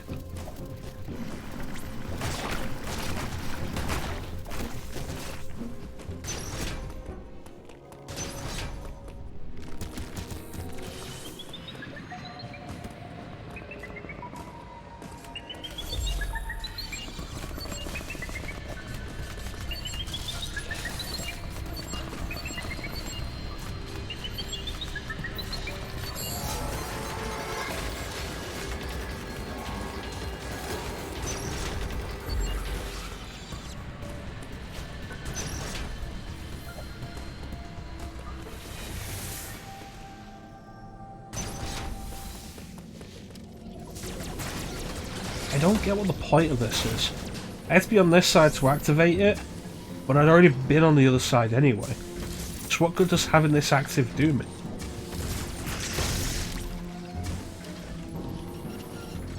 Don't be scared to sneak around with the Phantom Cloak. Honestly, I'm just concerned about its viability or reliability. Okay, so I can do that, but there's not a whole lot of room to move with that.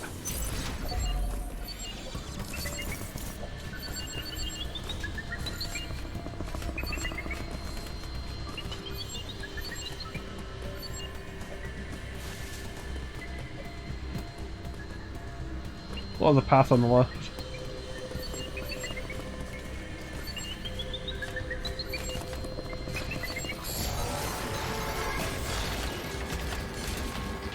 Bitch.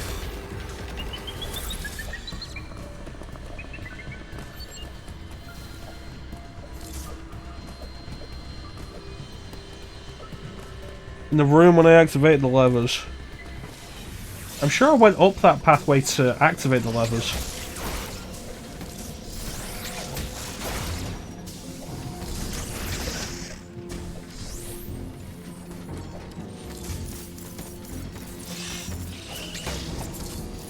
We'll check. Like, it's not like...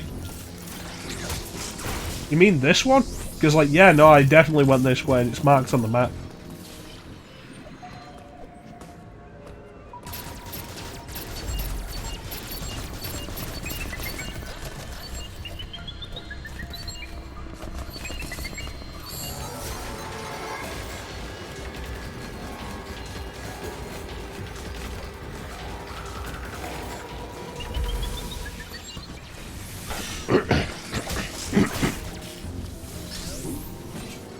Nah, that's good, Satan. You just try to help. It's not like I've got any ideas. It activated this, and it's really the question of what's the point of it.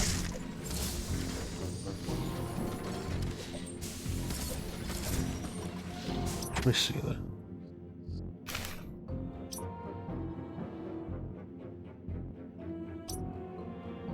No, Metroid game, you don't get lost. Very true. Very true. Some of the Castlevania games are terrible for that, honestly.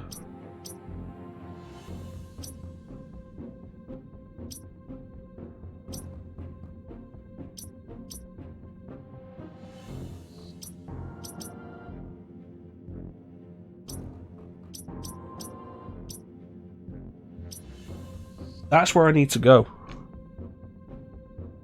Means this door, which I can't open.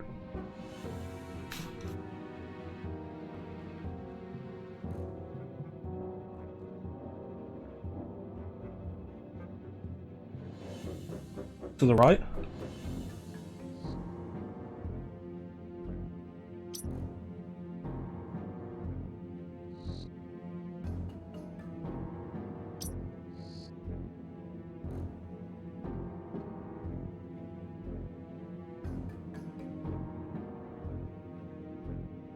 Above the purple restore point. Ice cream door. Yeah, you're right. Let me see this. Here. Alright, let's go.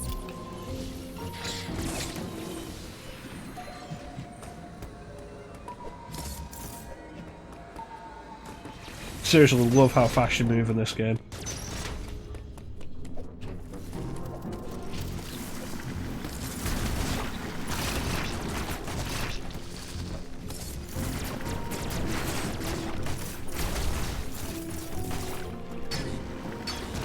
Oh, I can't believe I didn't open that. That's my bad, definitely. Thanks, Titanium. Cartography for the win indeed. Let's see what's up here.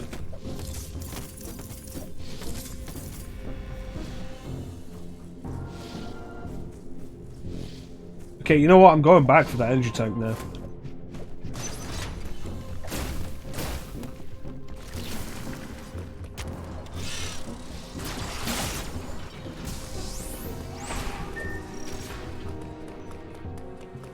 There we go.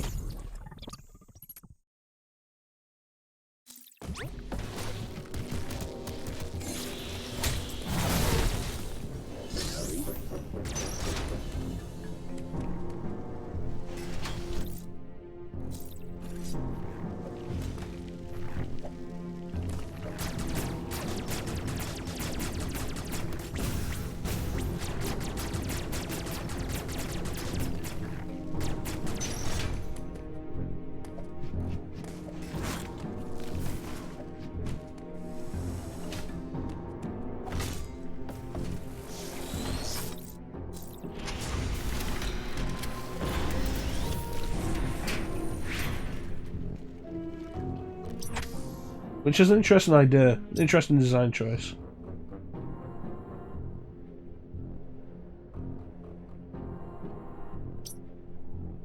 Okay, we're gonna go back for that.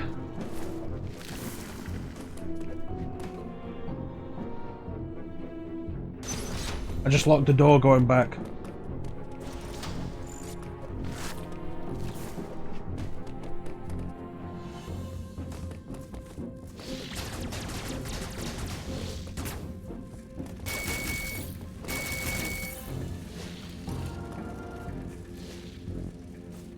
Alright, to get back we'll have to find whatever activates that, so that will also get us the way forward. Alright.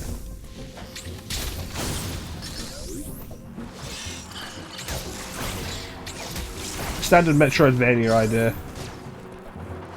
Block the way back with the new upgrade path, new upgrade method.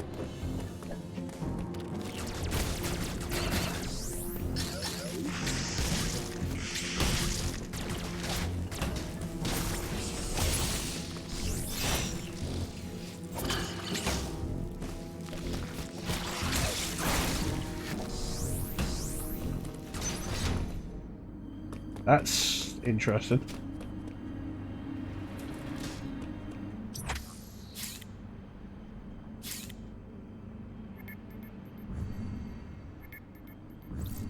No, not yet. I'm gonna have to, aren't I? Yeah. Alright. I guess I'll come back here.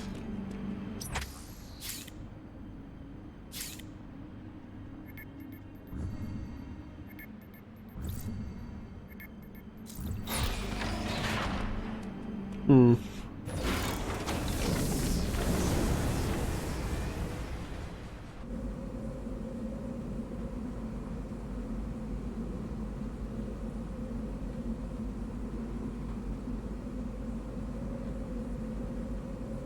Hmm.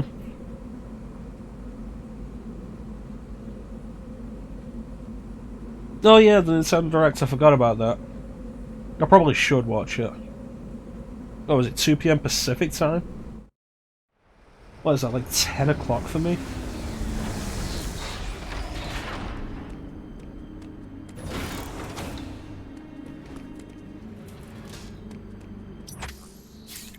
Samus turns off her arm cannon, it doesn't glow in the train. It's kind of neat. Hey, Clementine, my boy!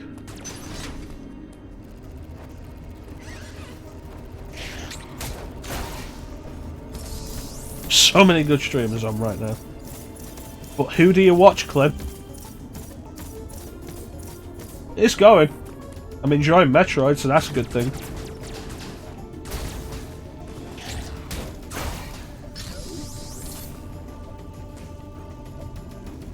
Uh-oh.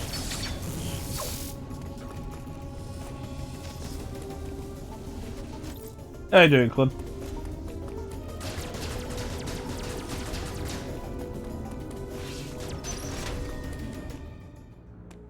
Save point.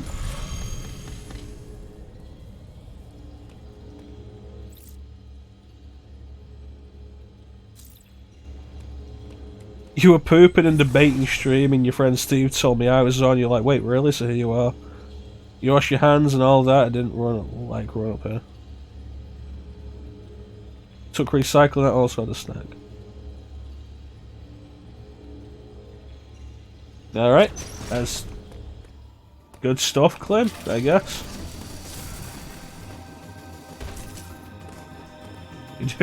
I'm glad you're doing okay.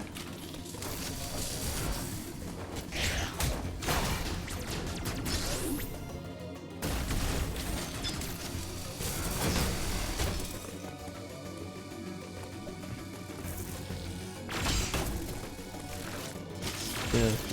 If you're wondering why I'm reading out what you're saying, because currently, for some reason, the stream is not displaying chat.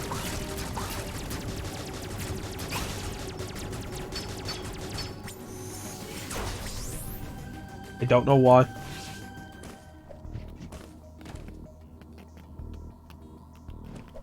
That's weird.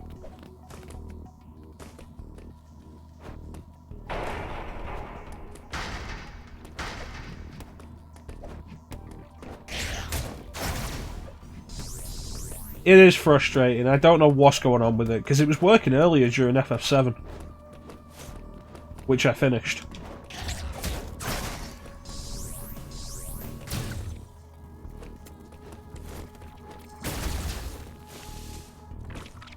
What do we got? What do we got? It is bizarre that it doesn't work right now, Titanium. I have no idea what it is. I tried setting up a new source, recopying the link for it. I have no idea what the issue is.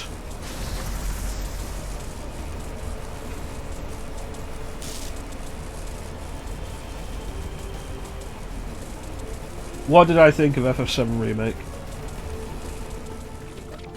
It's got its issues. Activate the Moonstone Cannon. FF7 Remake definitely has its issues. By the end, upgrade. Really, wide beam?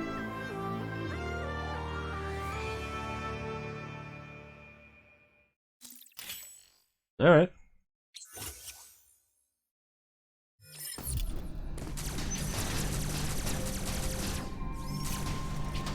it definitely has its issues. The thick beam. I think, like FF15 and FF13, the battle system, as fun as it can be, falls apart towards the end of the game. And it is a problem that Square has had in previous games, like 13 and 15.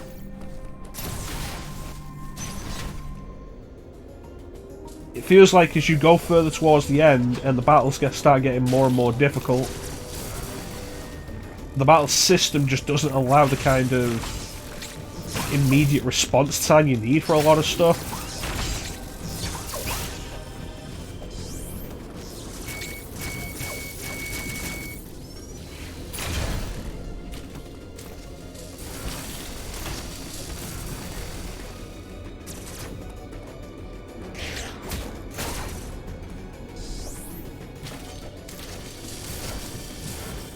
Like, the closer you get to the end, the more frustrating it becomes.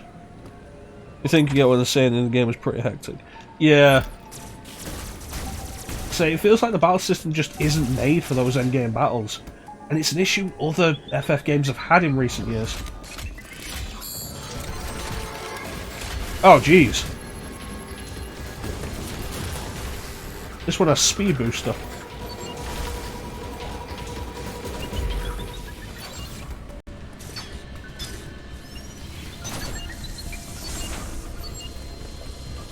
Damn, that's fast.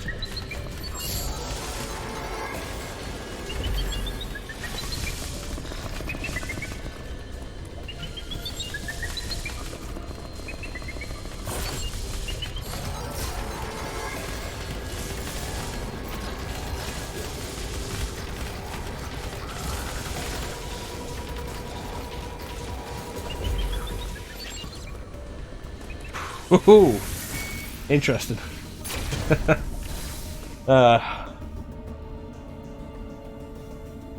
Yeah, this game does look great. Its aesthetic is really nice. The art design, the art style, really good stuff. I like it. But yeah, towards the end of the game, like, it feels like the battle system's holding you back. They need, for part 2, they need to take away the thing of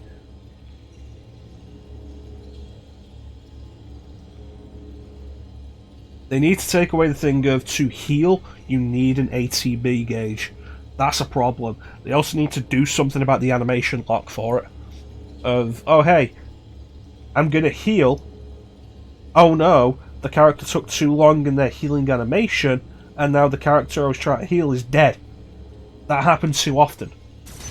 And Titanium brought up a good point of back during the Final Fantasy 13 stream, when I had a similar problem with them doing paradigm shifts. Whenever you do the paradigm shift for the first time in a battle, every character will pose individually. And that always meant that somebody was going to die.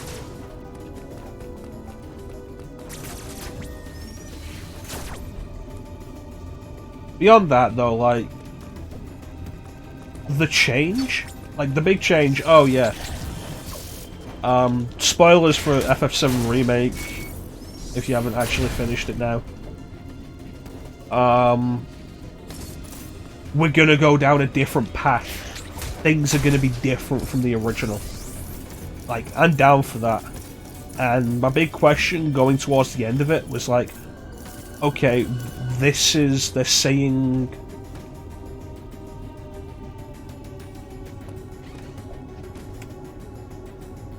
They're saying if we beat this thing at the end, then we can change the destiny. And the destiny the Whispers want to push you towards is the original game. It's like, okay, so if we beat this, what is that actually going to mean for us? And it's like, oh yeah, no, it's showing you visions of the future, and it's stuff from the original game. Aerith dying, Cloud letting her go in the lake. I'm noticing the arm cannon Titanium. I am seeing it, yeah. It's good. It's a good notice. Cloud letting Aerith go in the lake. Meteor. Cloud versus Sephiroth. And it's like, okay, that's all going to happen in the future. Unless we beat this thing.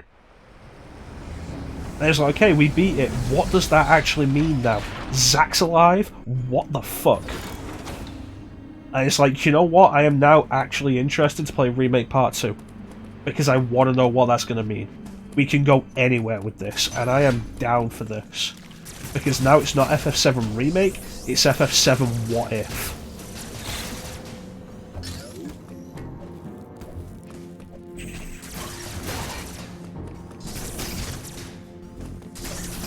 And I am honestly so on board with that idea. Beyond that, like, the game is overly padded. Such a great explanation. What is with you guys and complimenting me today on, like, me explaining shit?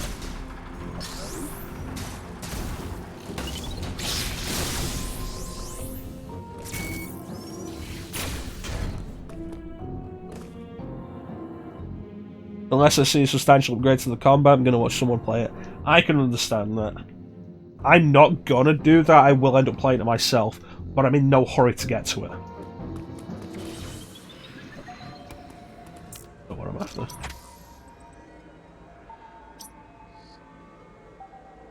That's what I'm after.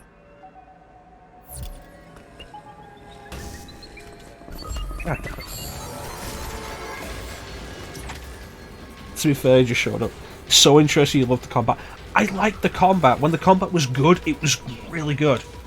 I remember in the early game where I was all down for everything. It's like, oh yeah, facing off against the Shimmer soldiers, and it's cool, and we're on board with it, and we're moving. And it was great. And then it starts holding itself back.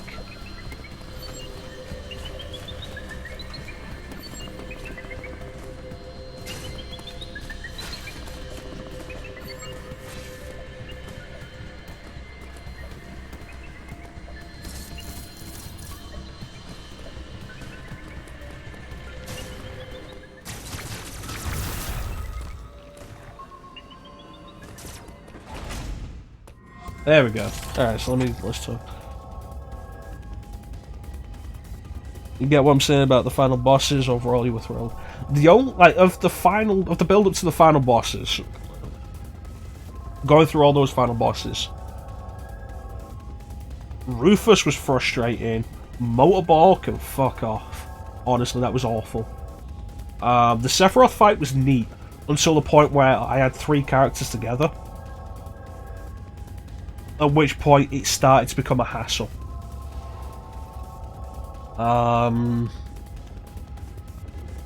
What else did we have? The swordfish thing. Rufus was a butthole. Staggering Rufus with limit was stupid. It was stupid.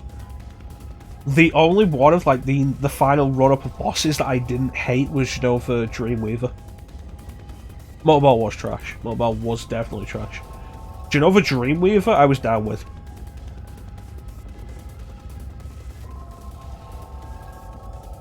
There were a few little complications of it. She kept throwing out tentacles, but overall, it wasn't an irritating fight.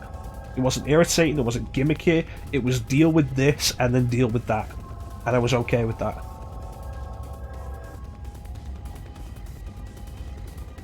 I actually mentioned, like, you say, like, God, when Genova showed up and the music, stop to let the chill subside. When the Genova fight started, I was like, oh, it's Genova, and it's recognisably Genova with, like, way more to its design. It was like, okay, that's cool. Not into this rendition of Genova.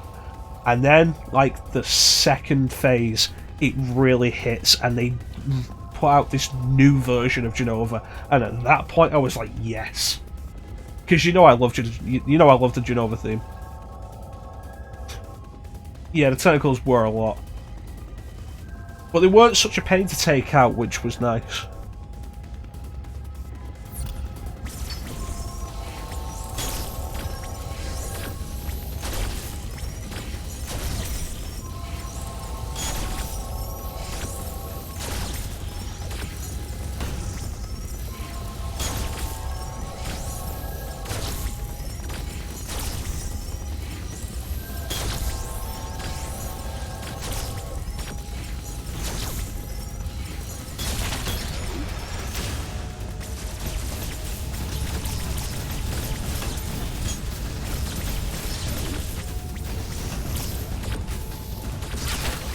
There we go. You do know I love that theme. You said they didn't play it at the orchestra show. It's like, let's talk about music real quick. It's like, okay, the Sephiroth fight. We know we're going to end up fighting Sephiroth.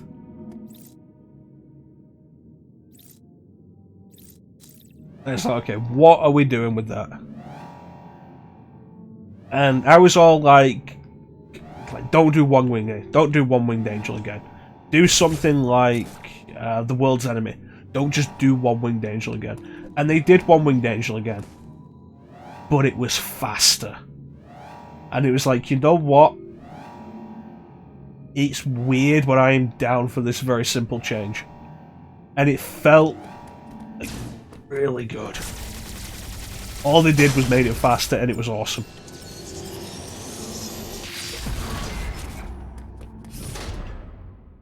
But yeah, like, the main thing I will say was undeniably a positive about FF7 Remake was the soundtrack.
God damn.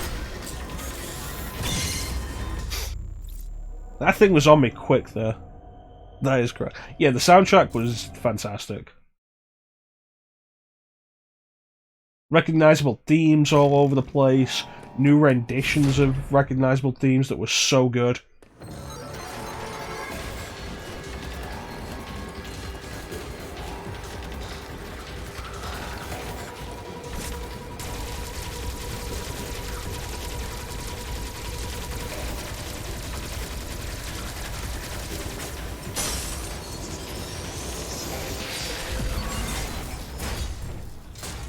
Three.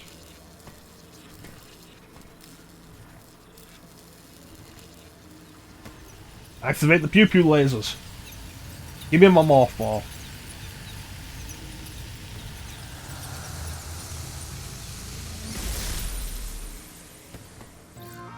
Yeah.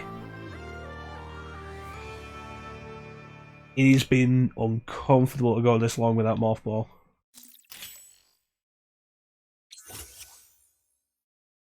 Oh, I already have morph ball jump. Nice.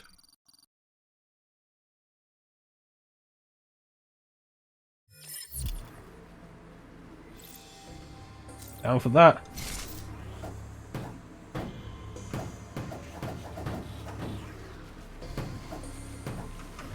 Now we have to explore everywhere again.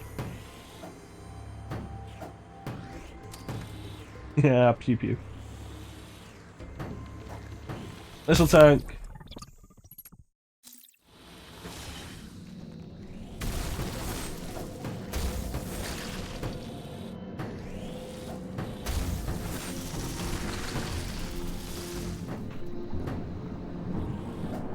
See where this leads. That doesn't sound good.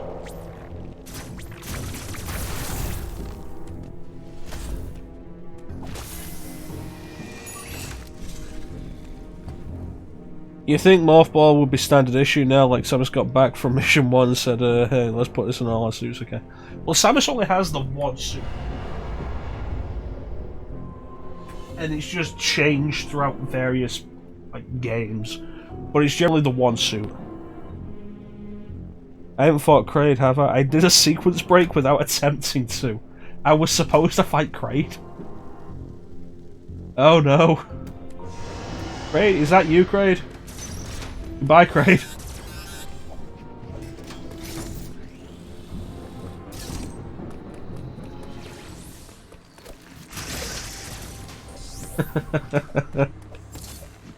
Oh, I love this kind of thing.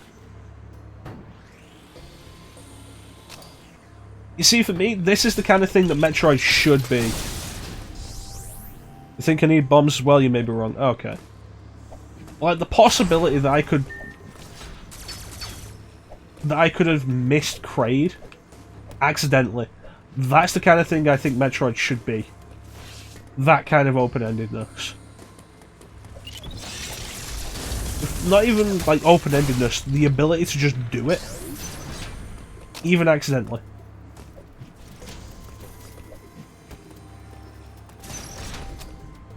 And so when they go back and, like, patch stuff like that out, it always disappoints me. Like in original Metroid Prime. In original Metroid Prime. Bear in mind, like, this, what I'm about to talk about, only exists in the original US release. It's been patched out of all other releases.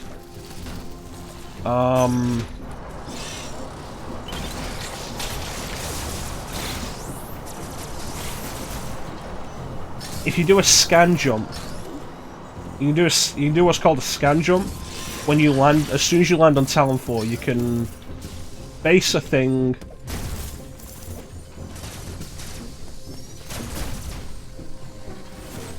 You can face a thing while stood on top of the ship as it's landed in Talon 4. Lock onto it with the scan visor and do a sideways jump, which will give you more momentum than it's supposed to. And you'll end up on the ledge above the ship, which you're not supposed to get to until you get the boost ball. But doing that allows you to get the space jump boots right when you land.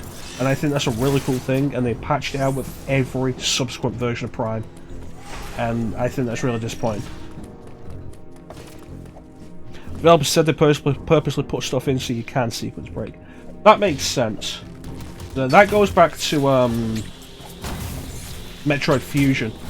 Because Metroid Fusion is very regulated. It's very linear. You go on the path that it says, and there's not really anything else you can do. And people weren't super fond of that. And so in response, the developers were all like, yeah, okay, we've made a mistake. We didn't quite understand that people love doing the sequence breaking in Super Metroid. So when Zero Mission came out, they specifically programmed stuff like that in. So you can go the entire game without getting the long beam, you can go the entire game without getting the charge beam, stuff like that. And they specifically set it up so you can do low percent runs.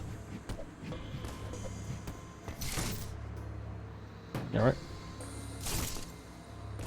So if you get to the final boss with Robo Ridley with under a certain percentage of items, Robo Ridley is harder. Specifically for those people.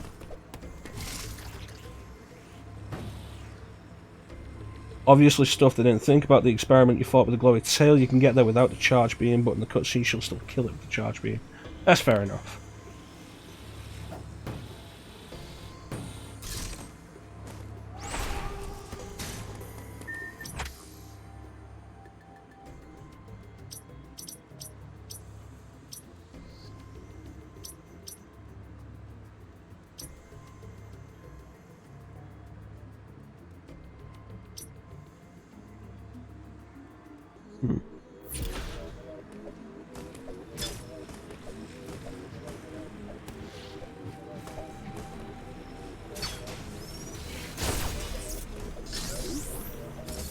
Yeah, I think that's reasonable.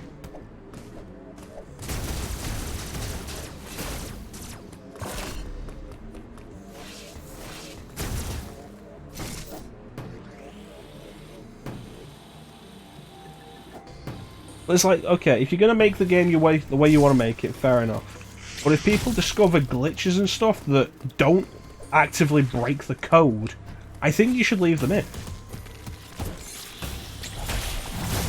because they can be an appealing part of the game. It's like when Ocarina 3D came out on 3DS, and a specific part of the design was that they wanted to keep it as true to the original as possible.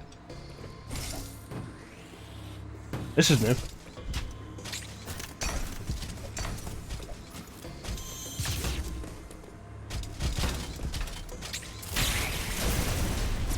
Yeah, they wanted to keep it as true to the original as possible. So they programmed glitches in. Like the original glitches from the original game, they were programmed in. As long as they didn't break the game, they were deliberately put in. Kept. How is this room anyway?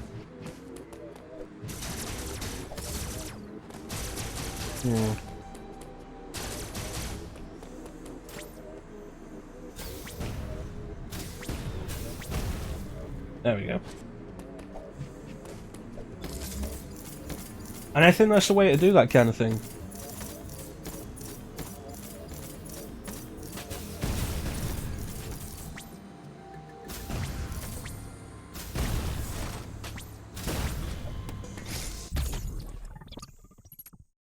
And it's a design mentality I wish Nintendo had kept with Majora's Mask 3D.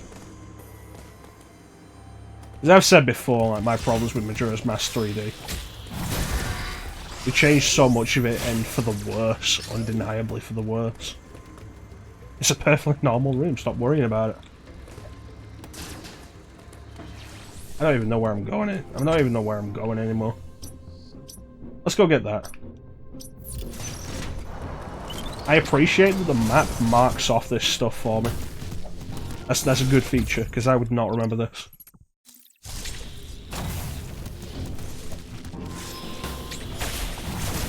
Thank you.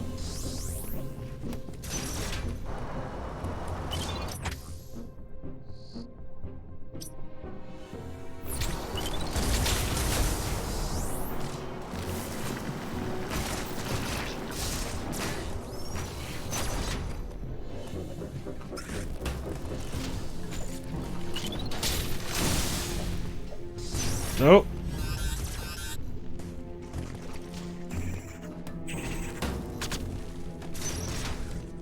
Ooh.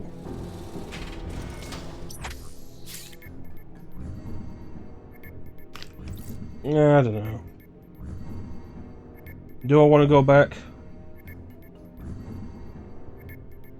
And now it shoots in 8 directions just like a penis. I don't even know what that quote's talking about, but yeah, it's a good quote. I'm down with it. I hope there's a teleport system later in the game.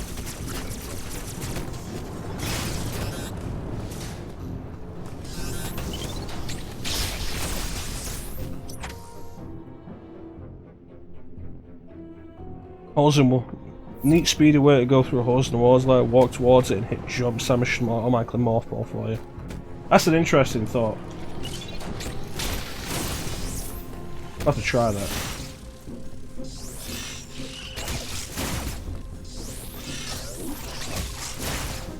Also have to find my way down there.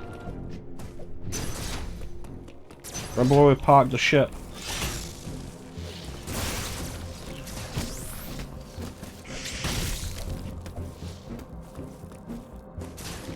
Ow.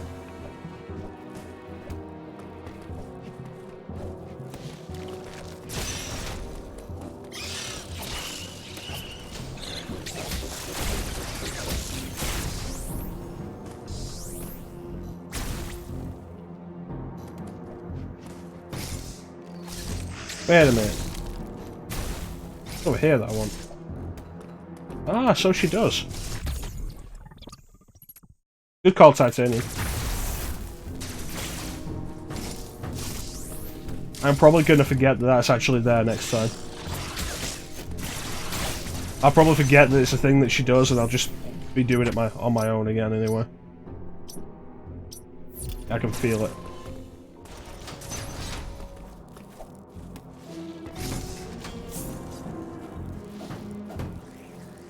That's gotta require bombs.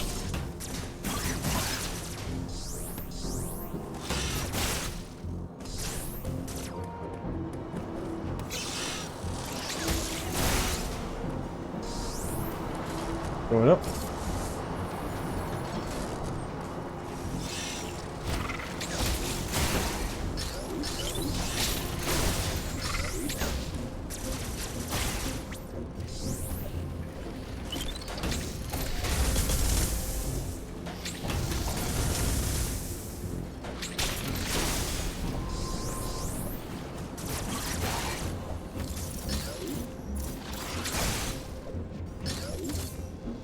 Whee!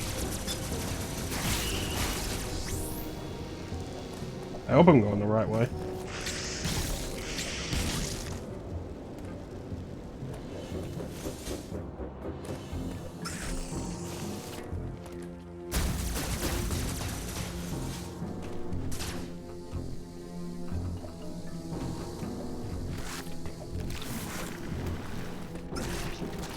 Look how much backtracking this game ends up having.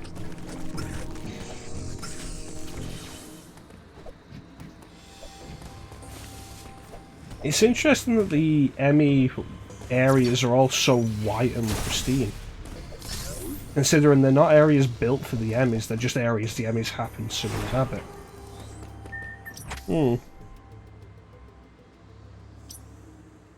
That's probably what I want. That feels like ages away. I'd like to point out you have not saved in a while. That is a good call, Titanium.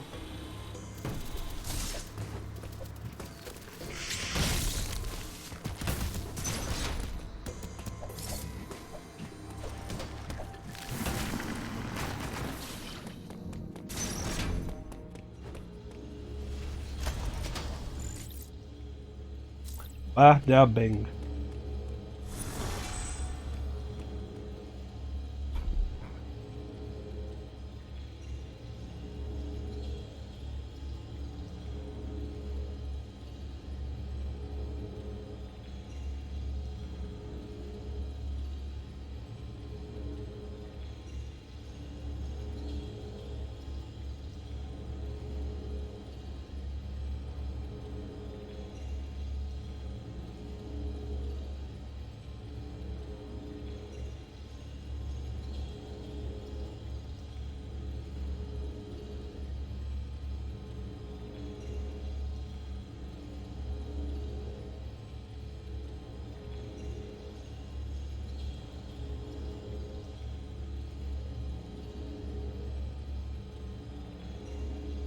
Let others learn from your failings. Fair enough.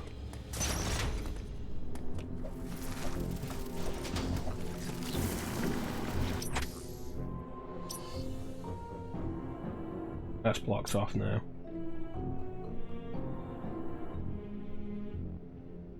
You don't know what that is, so I should go and get it now.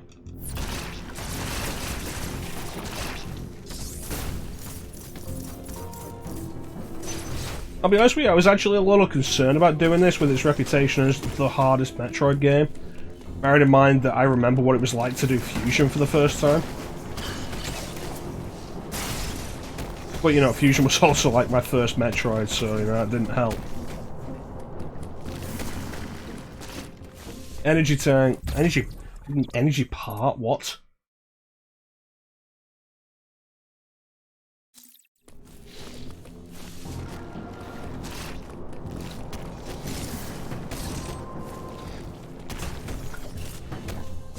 Okay, you know what? That's actually pretty neat. If you press the slide button in midair, you will automatically go into Morph Ball. I like that. Good stuff.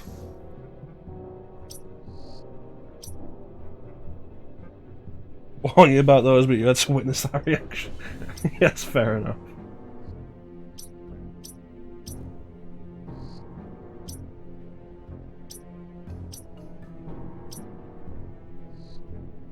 Okay, so the way I need to get up there... Alright. Yeah, I was a little concerned about doing this. Especially like, oh no, what if I completely screw up on stream? And I end up hating this game. But it's been like, no, there's been some difficulty, but like, the deaths that have happened have had like really quick respawn times, which is always a plus. I feel like I'm doing fairly well with the game, which is nice. Like, I feel competent, and that's always a nice thing. I feel like it doesn't happen enough on stream.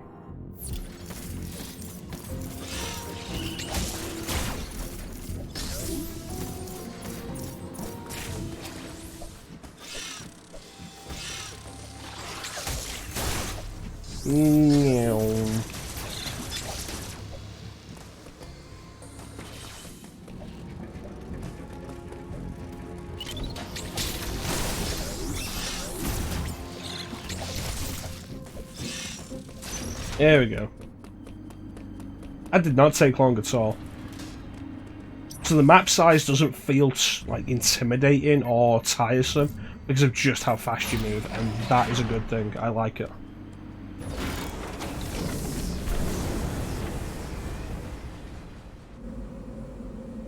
Don't know if Klim's still here, but getting a lot of frame rate jumping on your end. Not buffering though.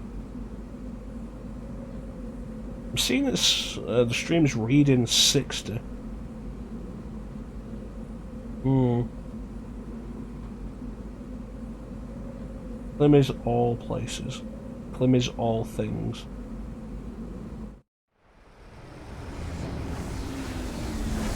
Klim can't tell nothing. Okay, looking at this, it looks like there's a little bit of... You drop frames here and there, not much though. 0.8% of the entire stream so far. It's going up a little bit. There it is. A little bit more. A little bit more. Probably worth keeping an eye on.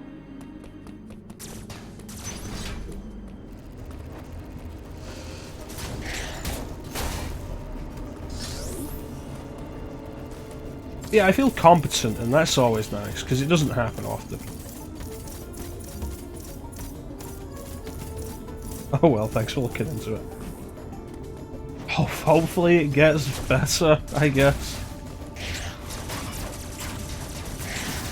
It's one of the frustrating things with the stream of, like... Sometimes it's just kind of shit.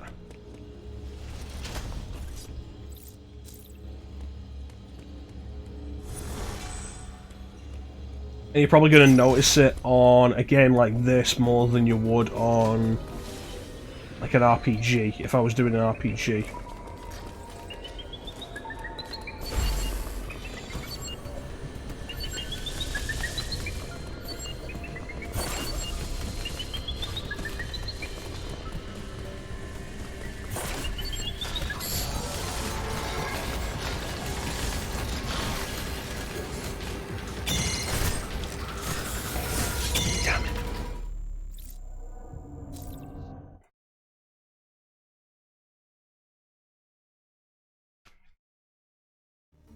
Anyway.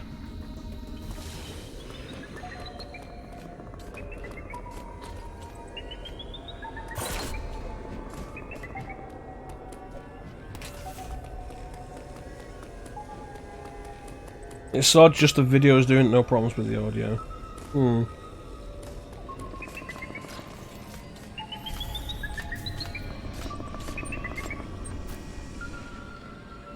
Well, there you go, Titanium. I used the, Phantom Cloak.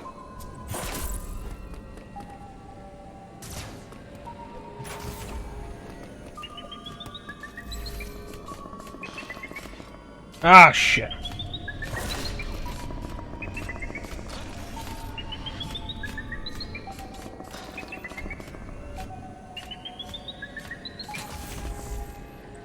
Close.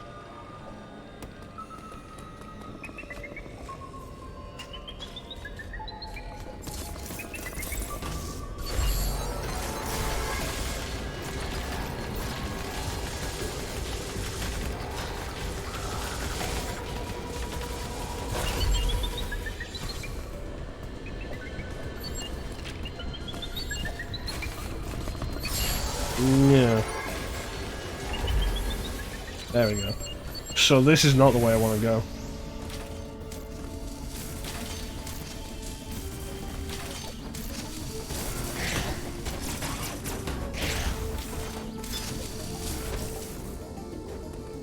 Alright. Yeah, I feel capable. That's nice.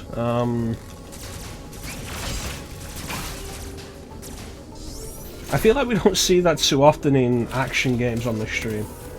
Beyond the fact of I don't play action games a whole lot anymore on stream. A lot of what I do is RPGs, and most of that ends up with... The RPGs end up being kind of weird, because there are moments of startling competency, I feel like, in the RPGs, and then I'll just like mash through stuff because I stop paying attention, and then that gets me killed.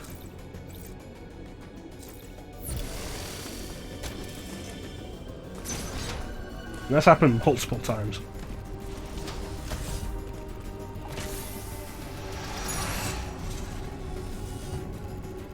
He's supposed to be the most badass intergalactic bounty hunter it should show. Yeah, that's a fair point. Like, really got to give props to Mercury's team, because like this, frame rate drops there. If you see some frame rate drops there, Titanium, like that was in game. That's not stream.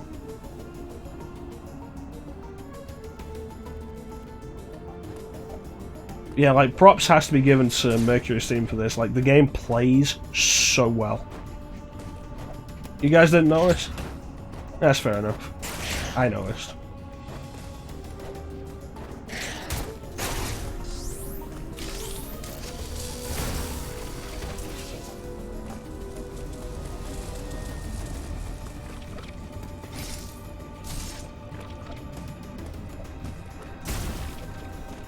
Drops you saw were extreme, like completely locked visual for 3+ seconds.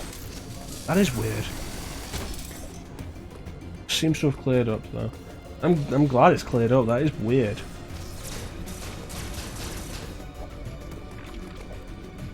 That's weird. The frame rate issue is happening around this area, like specifically here.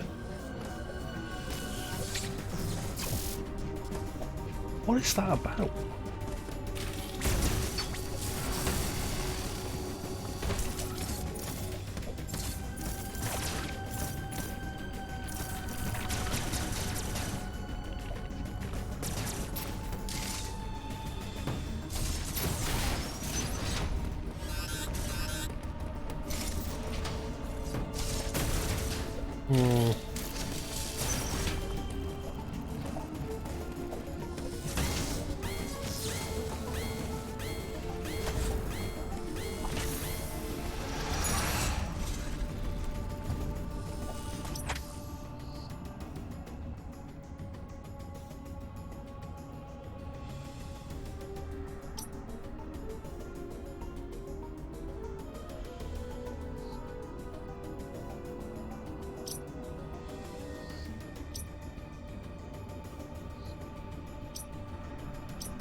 That bot got in the way of the wall, is what happened there.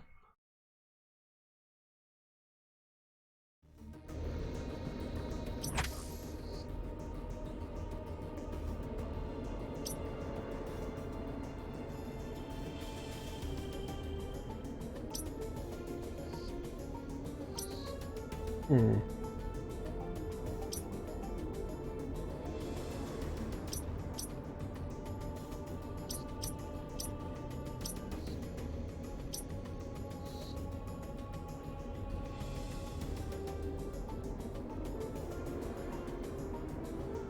Oh, Mecha, the camera is blurry.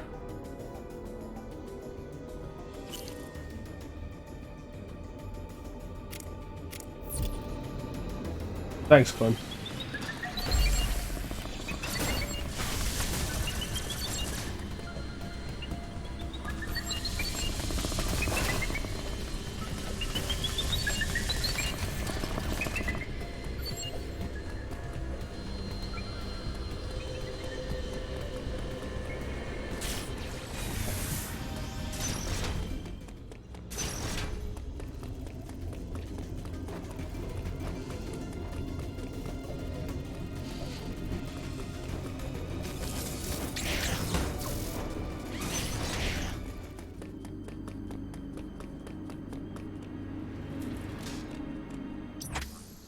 Maybe back to the first area of the morph ball. Yeah, it seems like the only thing we can do. I was honestly hoping to be able to avoid that, but it seems like it'll be the only thing we can do.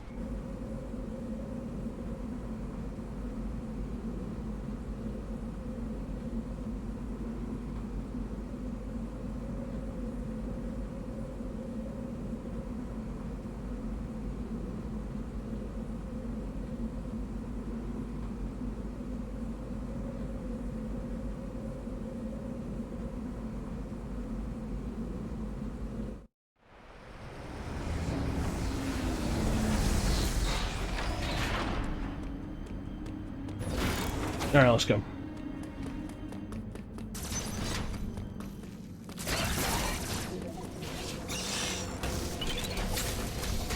Has the new suit grown on me? I don't hate it. I suppose the thing with my thinking on it is primarily like, it's gotta mean something.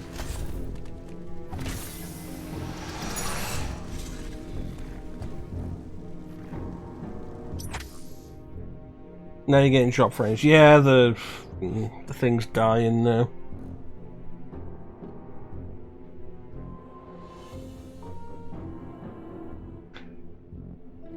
Hmm.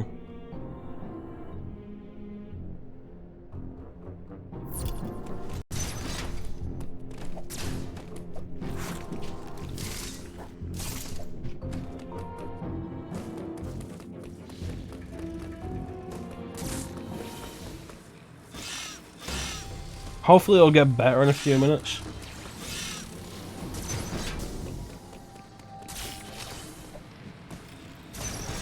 Wait a minute, this isn't where I want to go. Keep heading right. Yeah, so my thing with the new suit is, like, it clearly means something story-wise.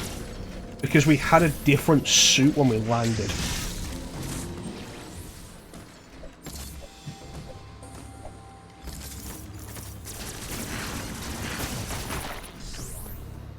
And then we lost consciousness and woke up, you know, let me see about...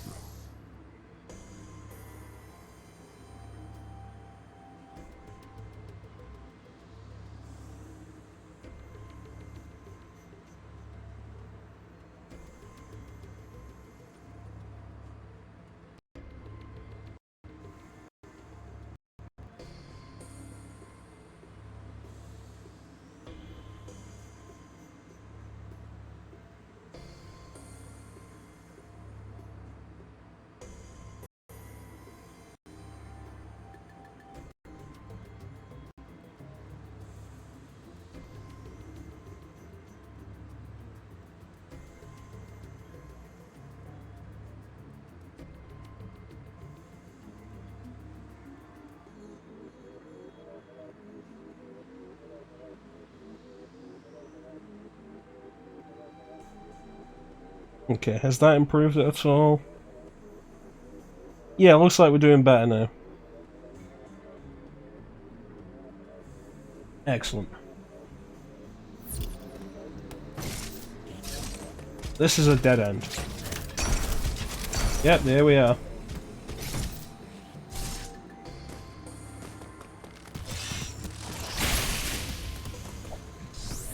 But yeah, to answer your question, Titanium. Hello! To answer your question, Titanium, my main thought with the new suit hasn't really been about design or anything. It's been about what it means for the story. Because the start of the game had Samus in a different suit. And then she lost consciousness and woke up in this suit. So that's been interesting.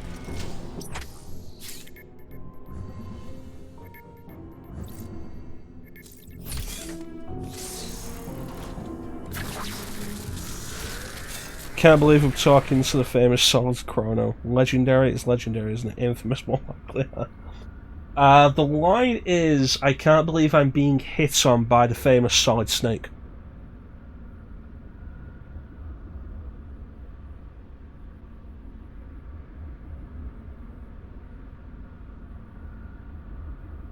That's right, that's right.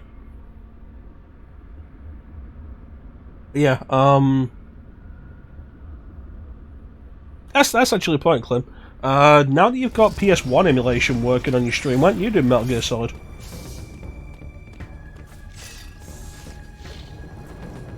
But yeah, like, so we woke up in this suit, and my main thought with it is like, what does that mean? What is this suit?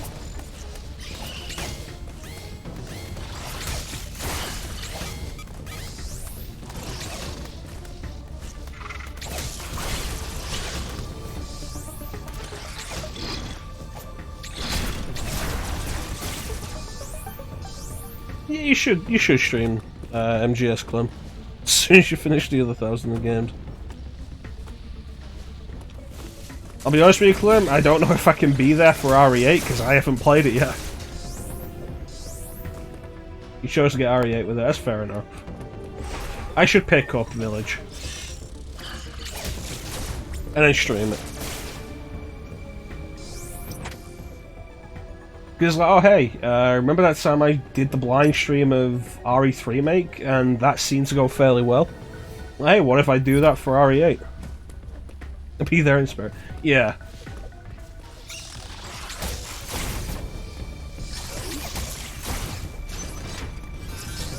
Because I created you.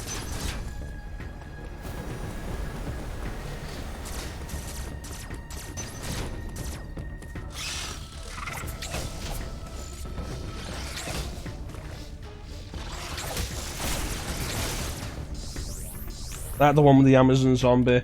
With the tall vampire chick, yeah.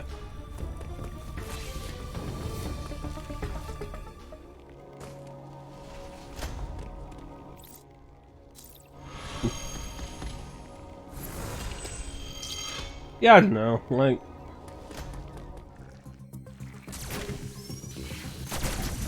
Doing some more blind playthroughs wouldn't be a bad idea, I think. Oh, there's vampires now. Apparently there are vampires.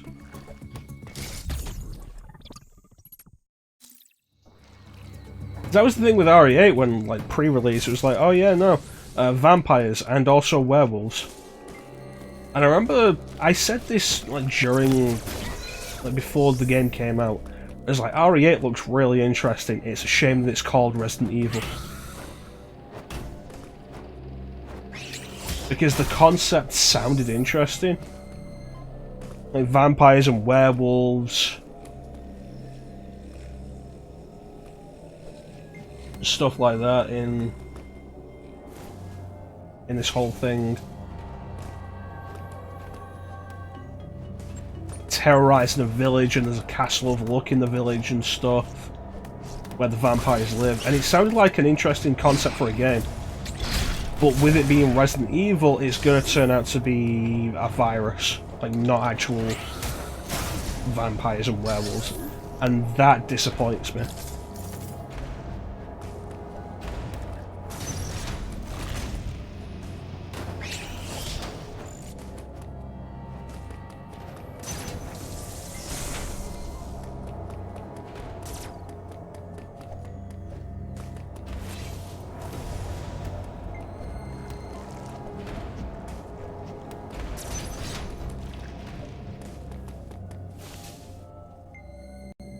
Yeah, they did that. Yeah, more blind playthroughs wouldn't be a bad idea. God knows I have a stupidly huge backlog anyway. I literally just did this, like, goddamn. Maybe it's not all about you, maybe Wesker needed a big-ass woman to satisfy his desires.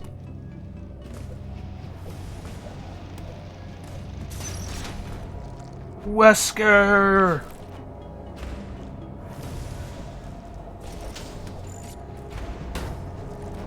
Now it's Captain Wesker's time to disappear. Where's Captain Wesker? He's sleeping with the ultimate failure.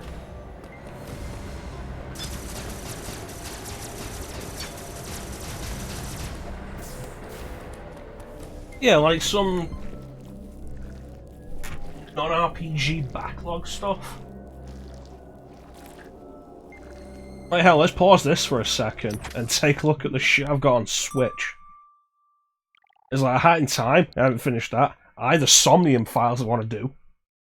Like in my own time or out like, on stream, don't care, I want to do it. Blasphemous, yes. Cave Story is supposed to be really good, wouldn't mind doing that. Celeste, was supposed to do that ages ago, still haven't gotten around to it.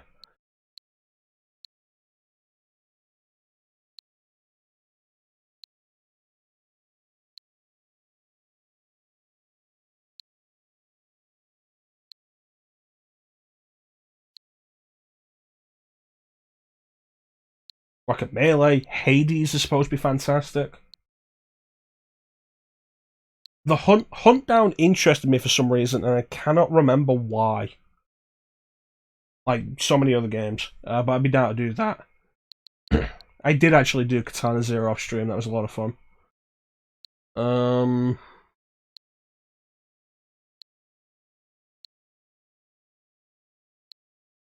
Odalis the Dark Core. No More Heroes, I've never done No More Heroes. You'd love to see me play Celeste, another great soundtrack game. Fair enough. I have never done Okami. Okami would be one I'd be down to do. Panzer Dragoon.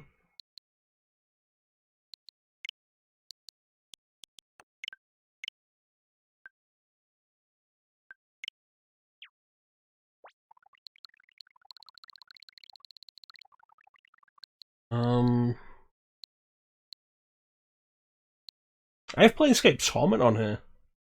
I was talking about non-RPGs for a minute, but like Planescape Torment, I would be down to do. I've been wanting to do that for years, and I've never gotten around to it.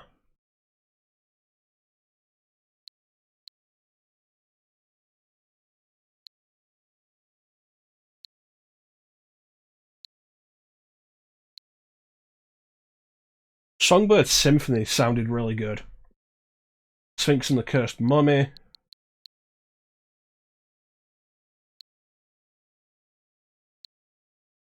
As Caligula Effect Overdose. The Infectious Madness of Dr. Decker, I would be absolutely down to do. It's an FMV horror game. I need to hook up a keyboard to the Switch for it. The Persistence sounded really interesting. Thimbleweed Park sounded really neat. I've heard it described as the X-Files meets Maniac Mansion. But I watched a trailer for it, and the trailer sold me on the game. Starlink? Yeah, I've got Starlink. I found it really dull. I got it on Switch specifically for the Star Fox stuff, and I found it really dull.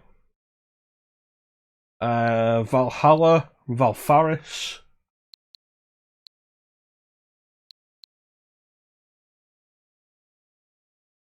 Yuppie Psycho, I was working my way through, but I won't mind starting it again for stream. And like, that's just on Switch.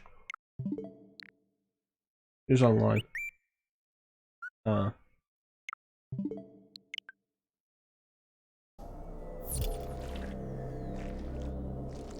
Like, that's just the non-RPG stuff that I've not done on Switch.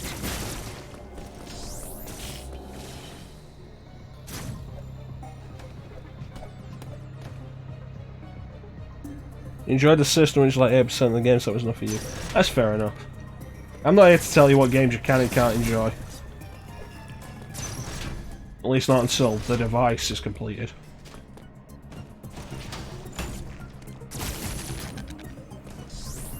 Sometimes the combat system will simply make or break a game for you. The customization of Starlink, I can see the appeal in it.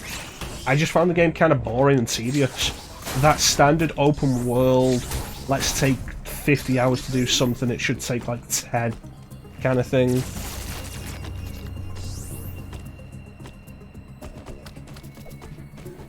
And so like, I wasn't super into it.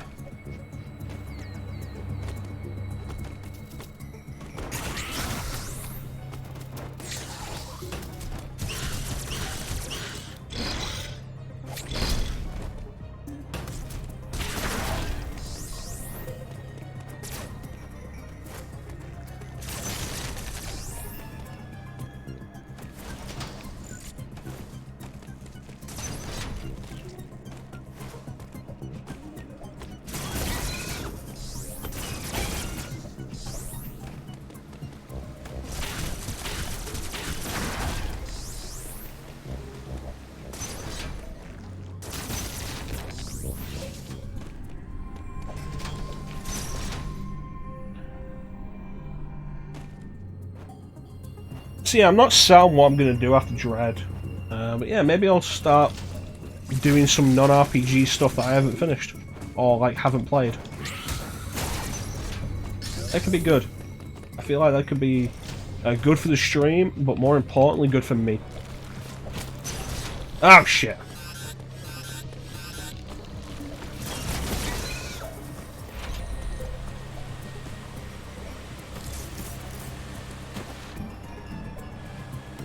Missiles.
Yeah, he's awfully quiet. I think you're supposed to fight Kraid next. I'm just trying to find, like, what my progression is, honestly, to Titanium.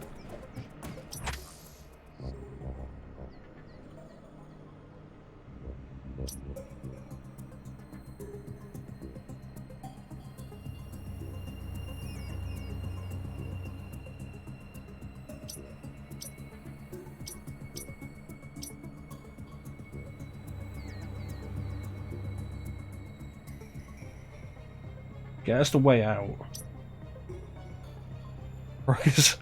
Progress is sending all your bank account info to Clem. As long as he doesn't have my measurements, I think I'll be okay.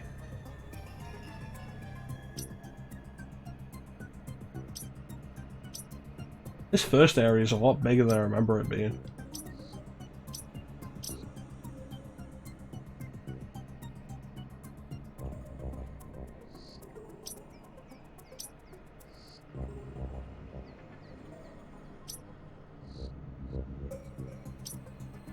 Where am I? There I am. Let's go, I guess.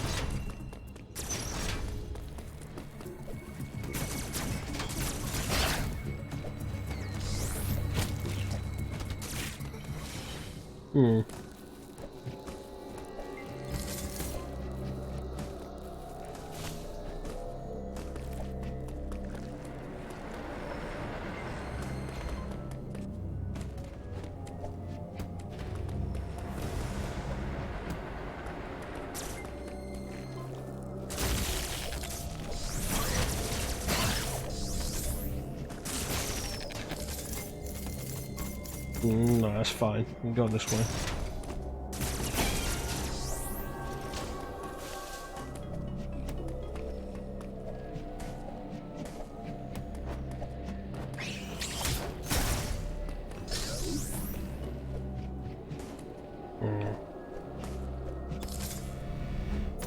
Okay, that should be good.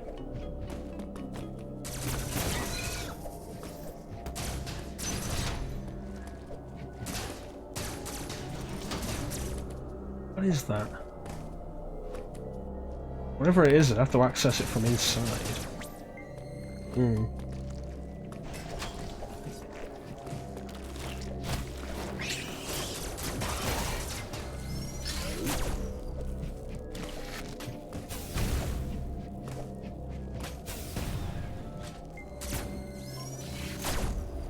Hmm.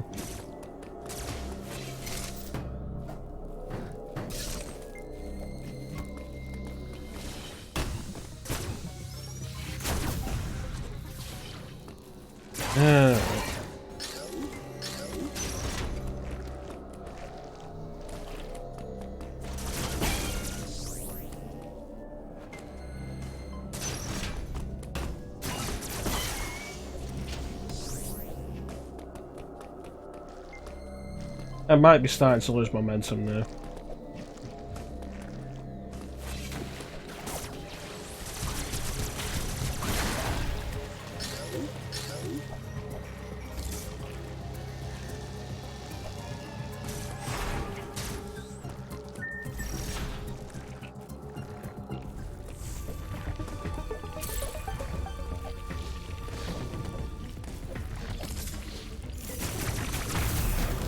Hmm. Should be in the second area.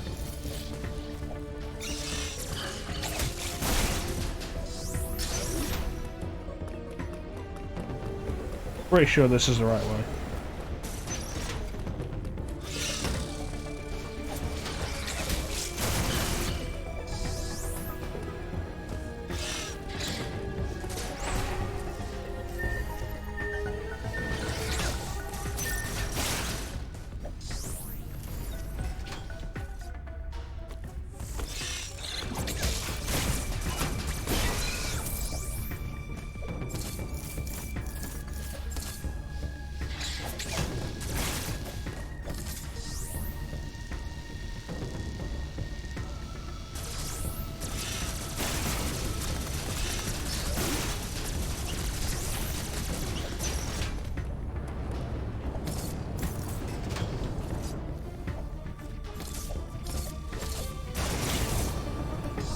Alright, there we go.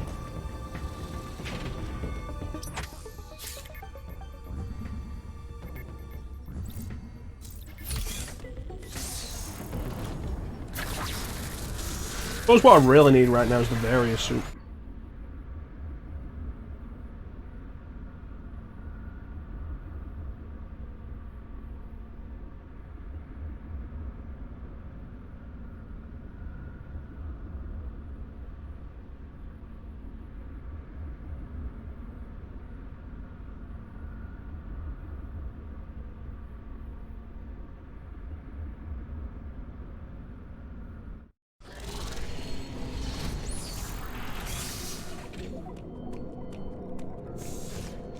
Alright.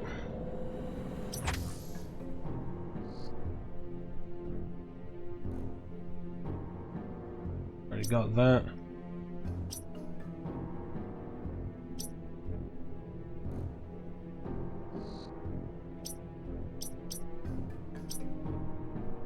At least to a heated area. Don't know how to get there.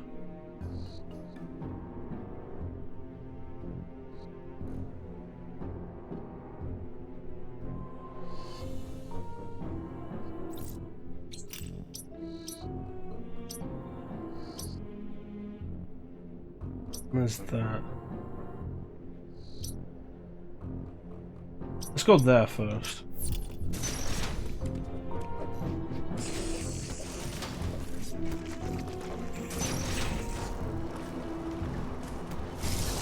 I appreciate that if I put a marker on the map, that the mini-map does point in the direction. That's a nice touch. That's quality, that.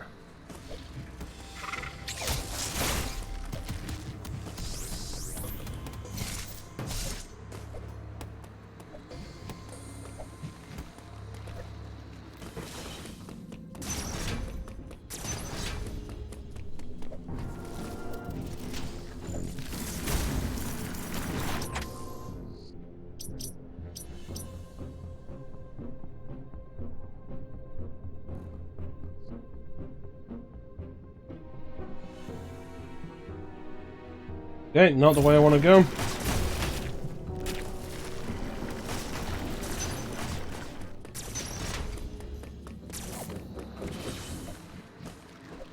Should have realised, honestly.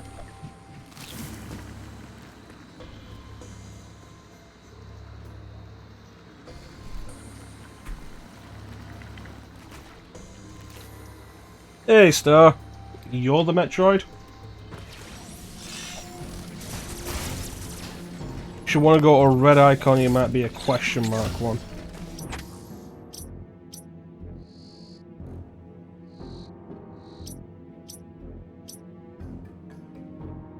You mean this? Making a juice drug joke. I am the Metroid!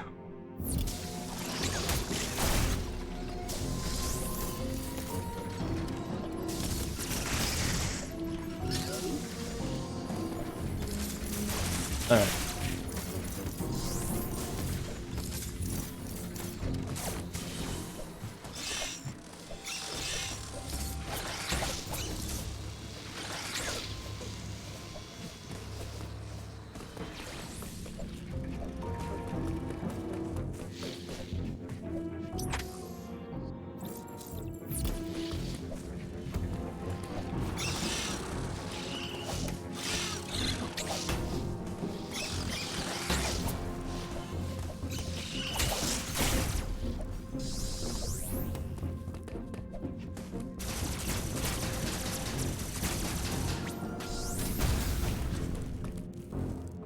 Okay, never mind them. Speed booster block.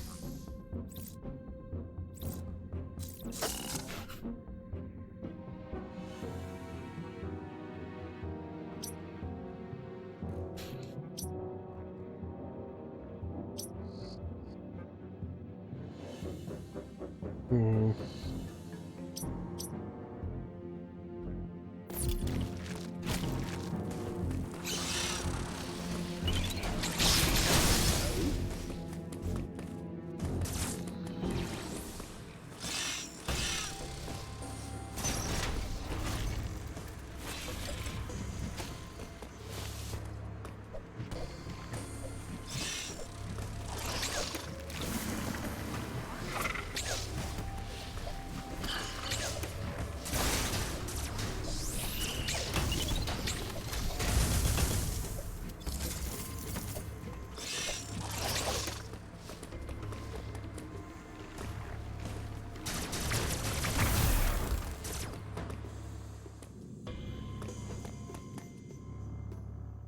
Which direction was it? Alright.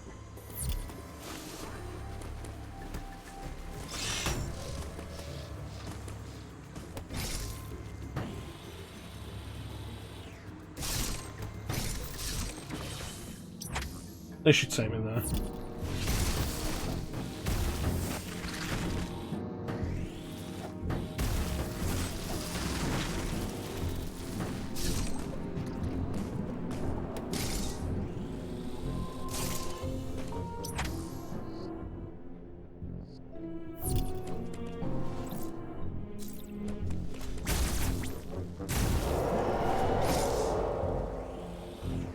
Okay, so I think that might be what I was after.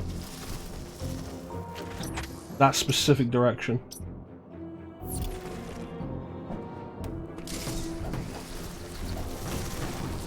Let's see what this is. Ooh, Missile Plus.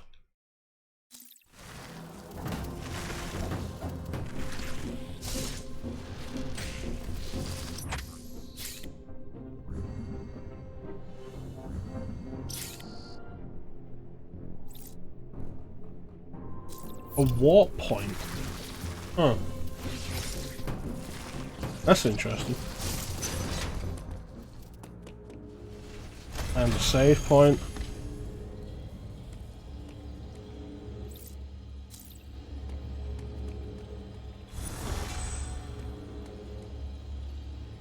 And that's about it. Alright, let's see where this teleporter takes me.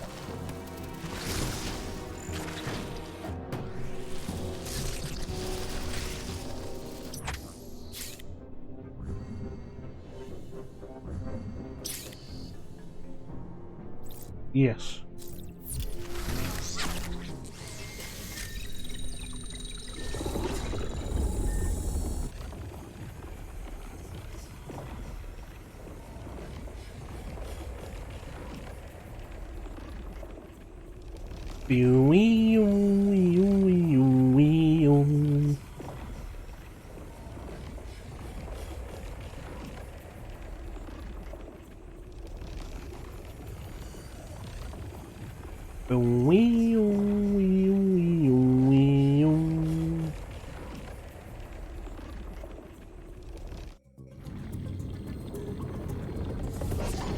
Alright.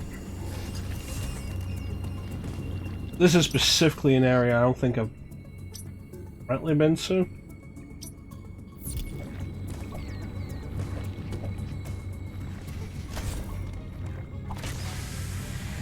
Energy restoration point.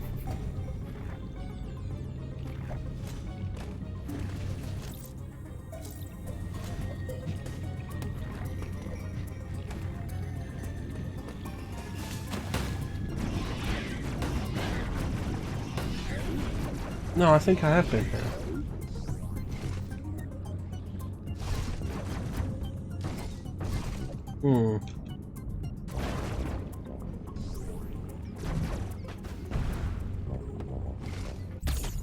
Okay.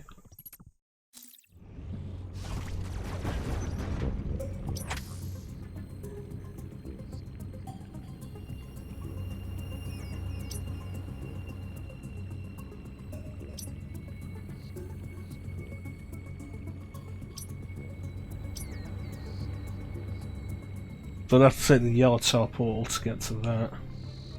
And the yellow is in... I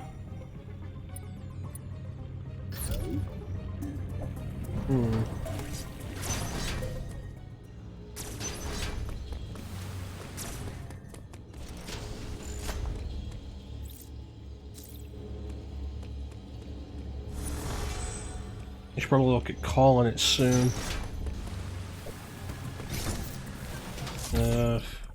Engine part.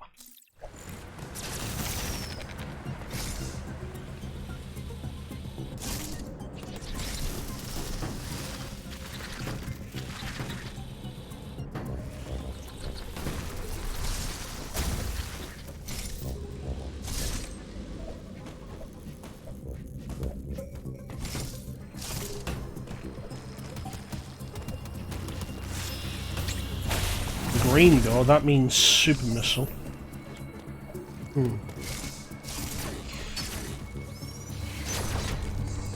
Wonder if that's coming up soon. What are you? Oh, you're a magma flow thing. Alright. Liquid hot magma.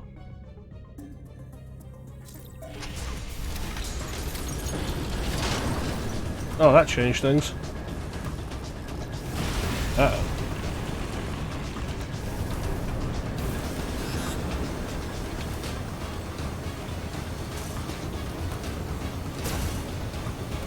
Oh, jeez.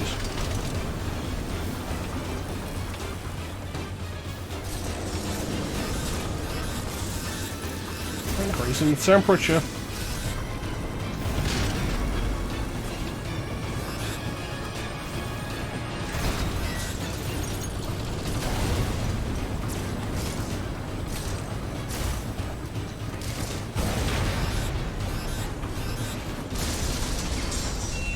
I think I broke something.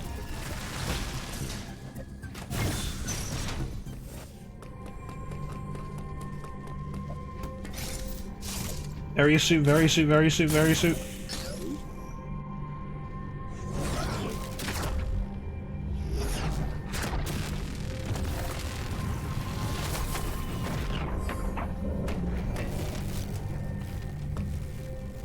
Oh yeah, look at those colours, girl.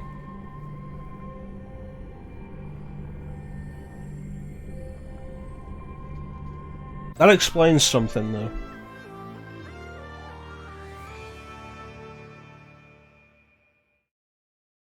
That's the suit we were wearing at the start of the game.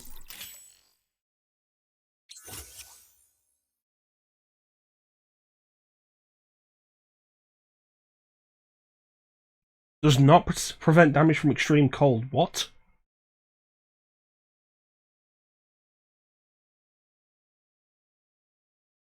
Only extreme heat. Why not extreme cold?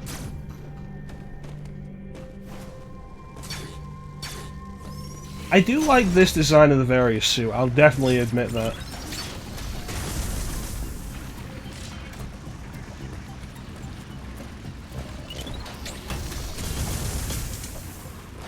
Like with the white on it, I do like that.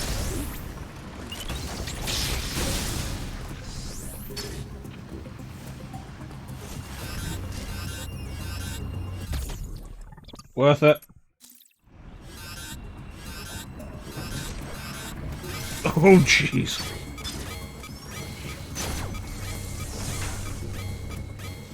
Was it worth it?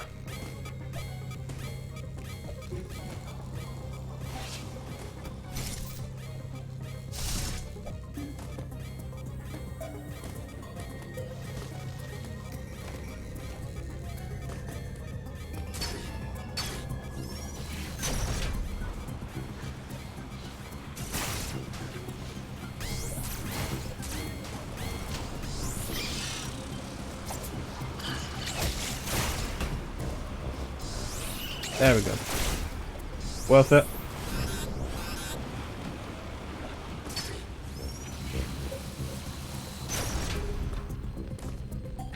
So yeah, so it was the standard. I thought the guy had put a new suit on us was the thing. I thought that's what had happened. The Chozo dude had put a new suit on us. No, he just took the various suit from us. That's less interesting than I was expecting, honestly.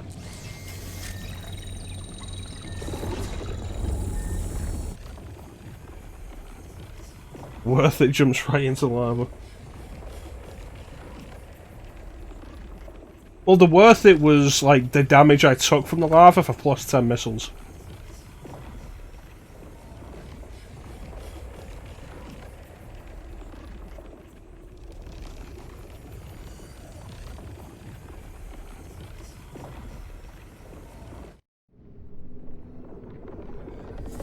Just made you chuckle. Fair enough. Now we can go do things.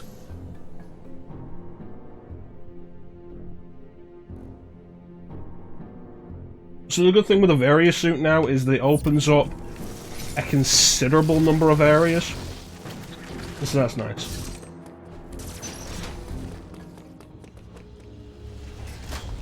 Yeah, I like the design of this, like the white with the gold trim. It's good stuff. I like it. White and gold isn't something you see super often. It's like the whole thing of you've got current Captain Marvel, and her outfit color scheme is red, blue, and gold, and it's one of the most overused color combinations. And I liked her old color set of black and gold because it was way more interesting. Like, sure, lose the leotard. The leotard was ridiculous, but black and gold was a good color combination.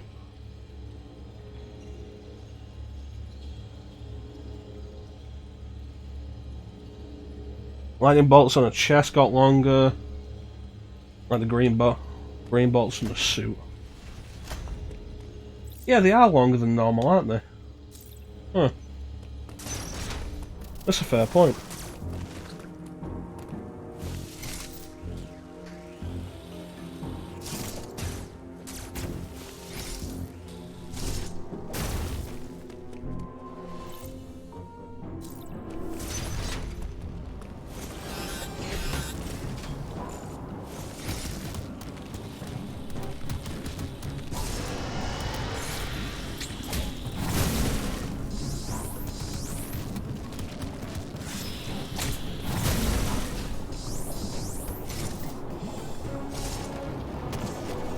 don't think I'm going back the way I came. Oh, jeez.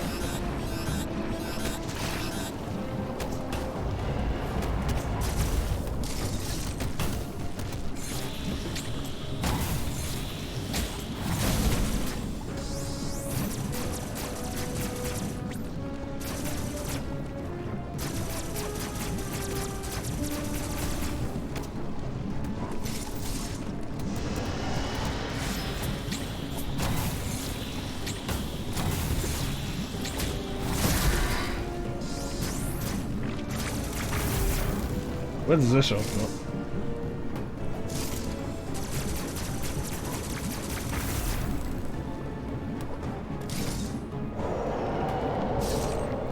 Raid? Raid, is that you?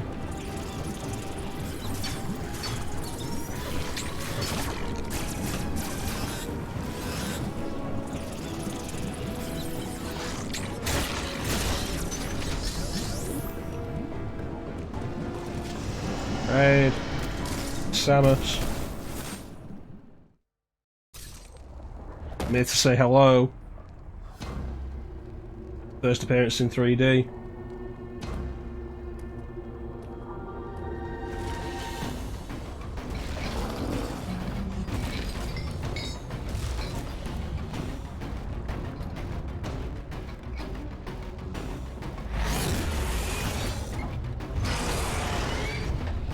Why are you here, Craig? God, Samus is so goddamn cool. Oh, you love this fight?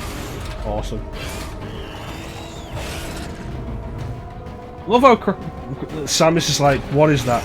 Oh, it's Kraid? Let me just shoot it in the mouth. Like, that's great.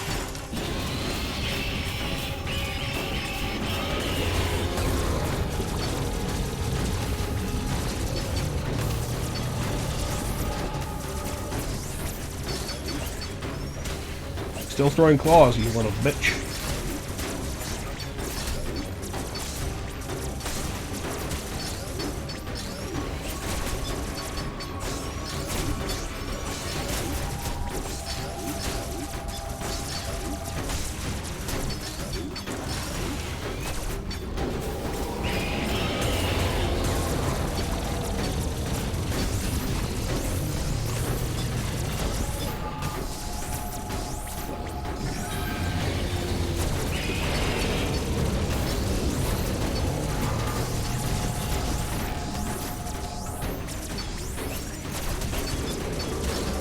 Raid, I'm not cutting your fingernails.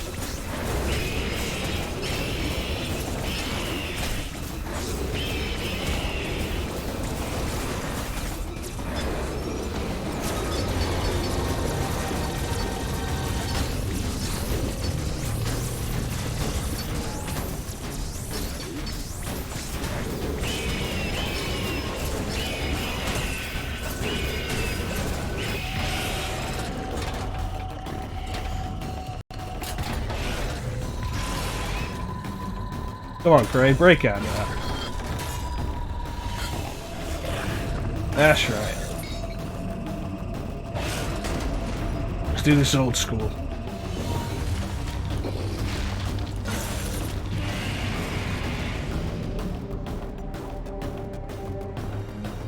Oh, Craig, you don't look too healthy there. Shouldn't there be spikes coming out of those holes? There you go.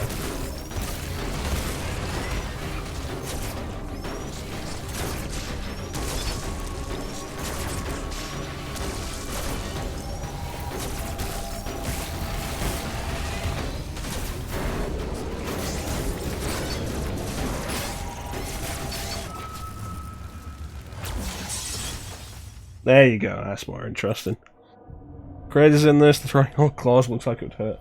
Kraid has evolved beyond the need for manicures. Fair enough.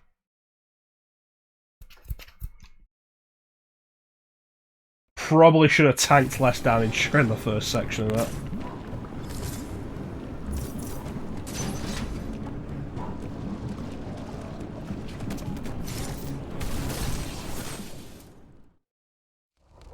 Seriously though, Kraid, what are you doing here?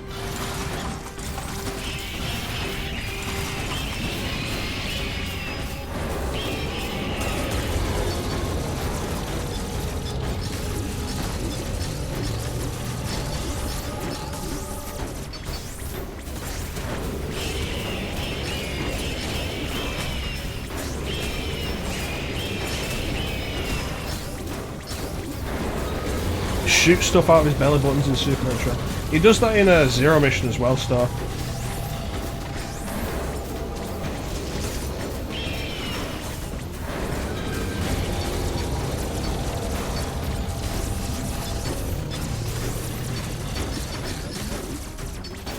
It's nice to see Kraid back. Just for so long, they only ever kept bringing back Ridley.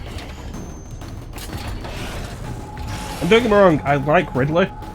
Especially when they keep Ridley simple, because my favourite kind of Ridley fight is just brutal, no holds barred beatdown between Samus and Ridley. But I'm not really that fond of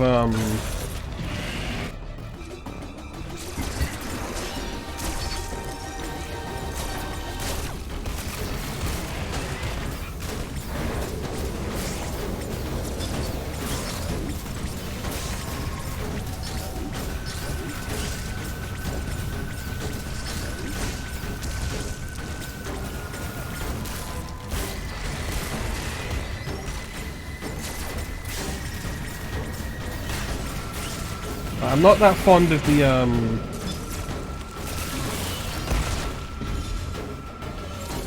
Meta Ridley fight in Super Metroid because it takes too long to set up needless mechanics to it. I like when it's simple with Ridley.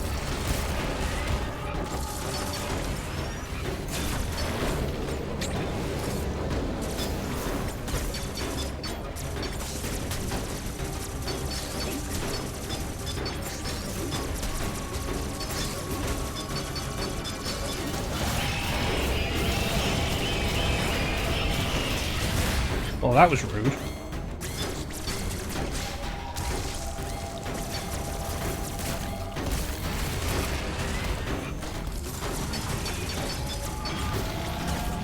I pressed the button. Alright, let's take one more stab at this.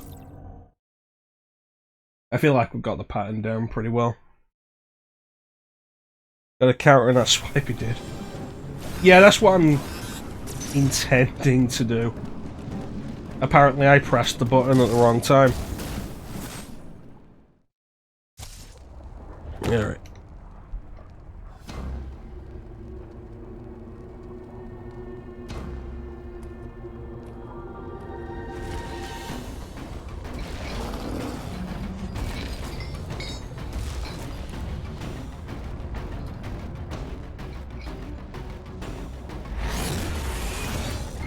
So I fell asleep what I missed.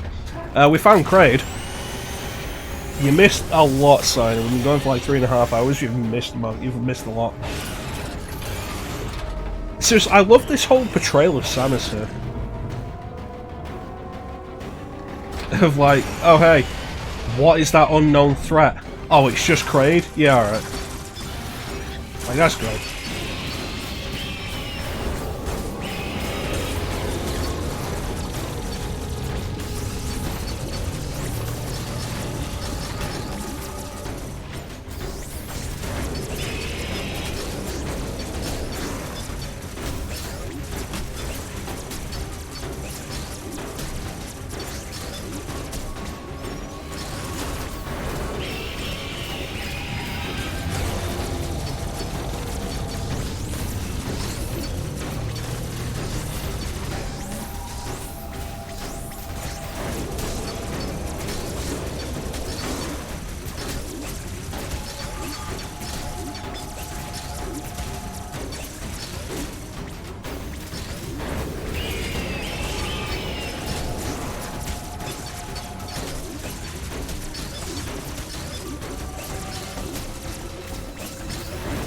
Have it, you chunky bitch.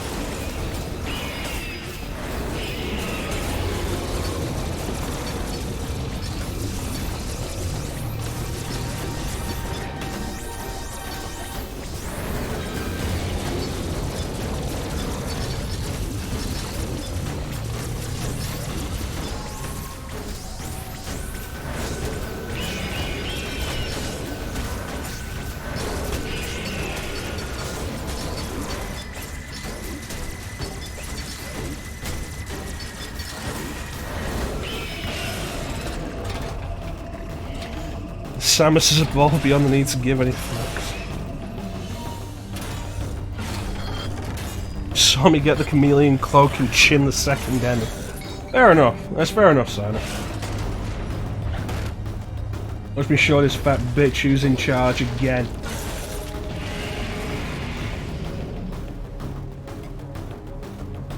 Well, good luck for your crate, it looks infected.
Come on! Mothball inside it. Ugh. I don't want to be inside Kraid.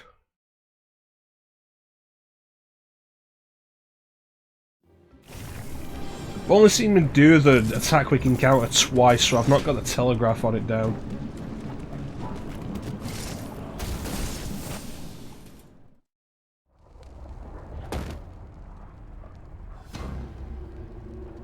Alright. Seriously, like, watch the body language here, like, what is that? What is that? Oh, it's just you. Alright.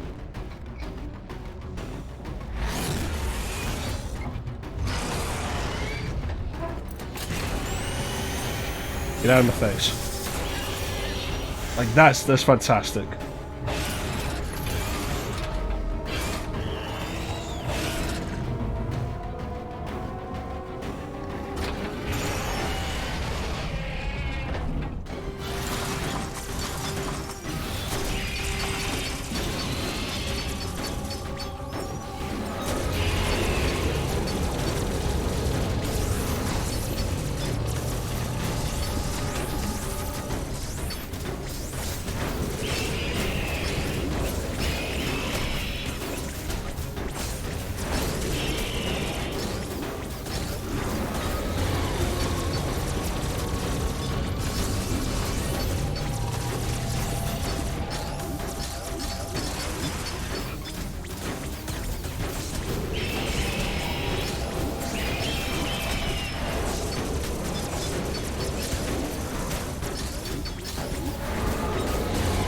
I'm goggling.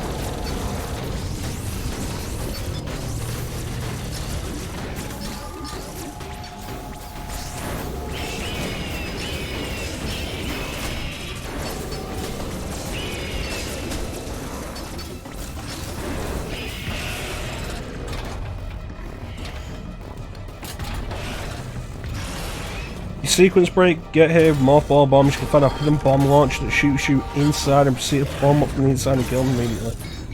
God damn. I'm gonna do this the old fashioned way though.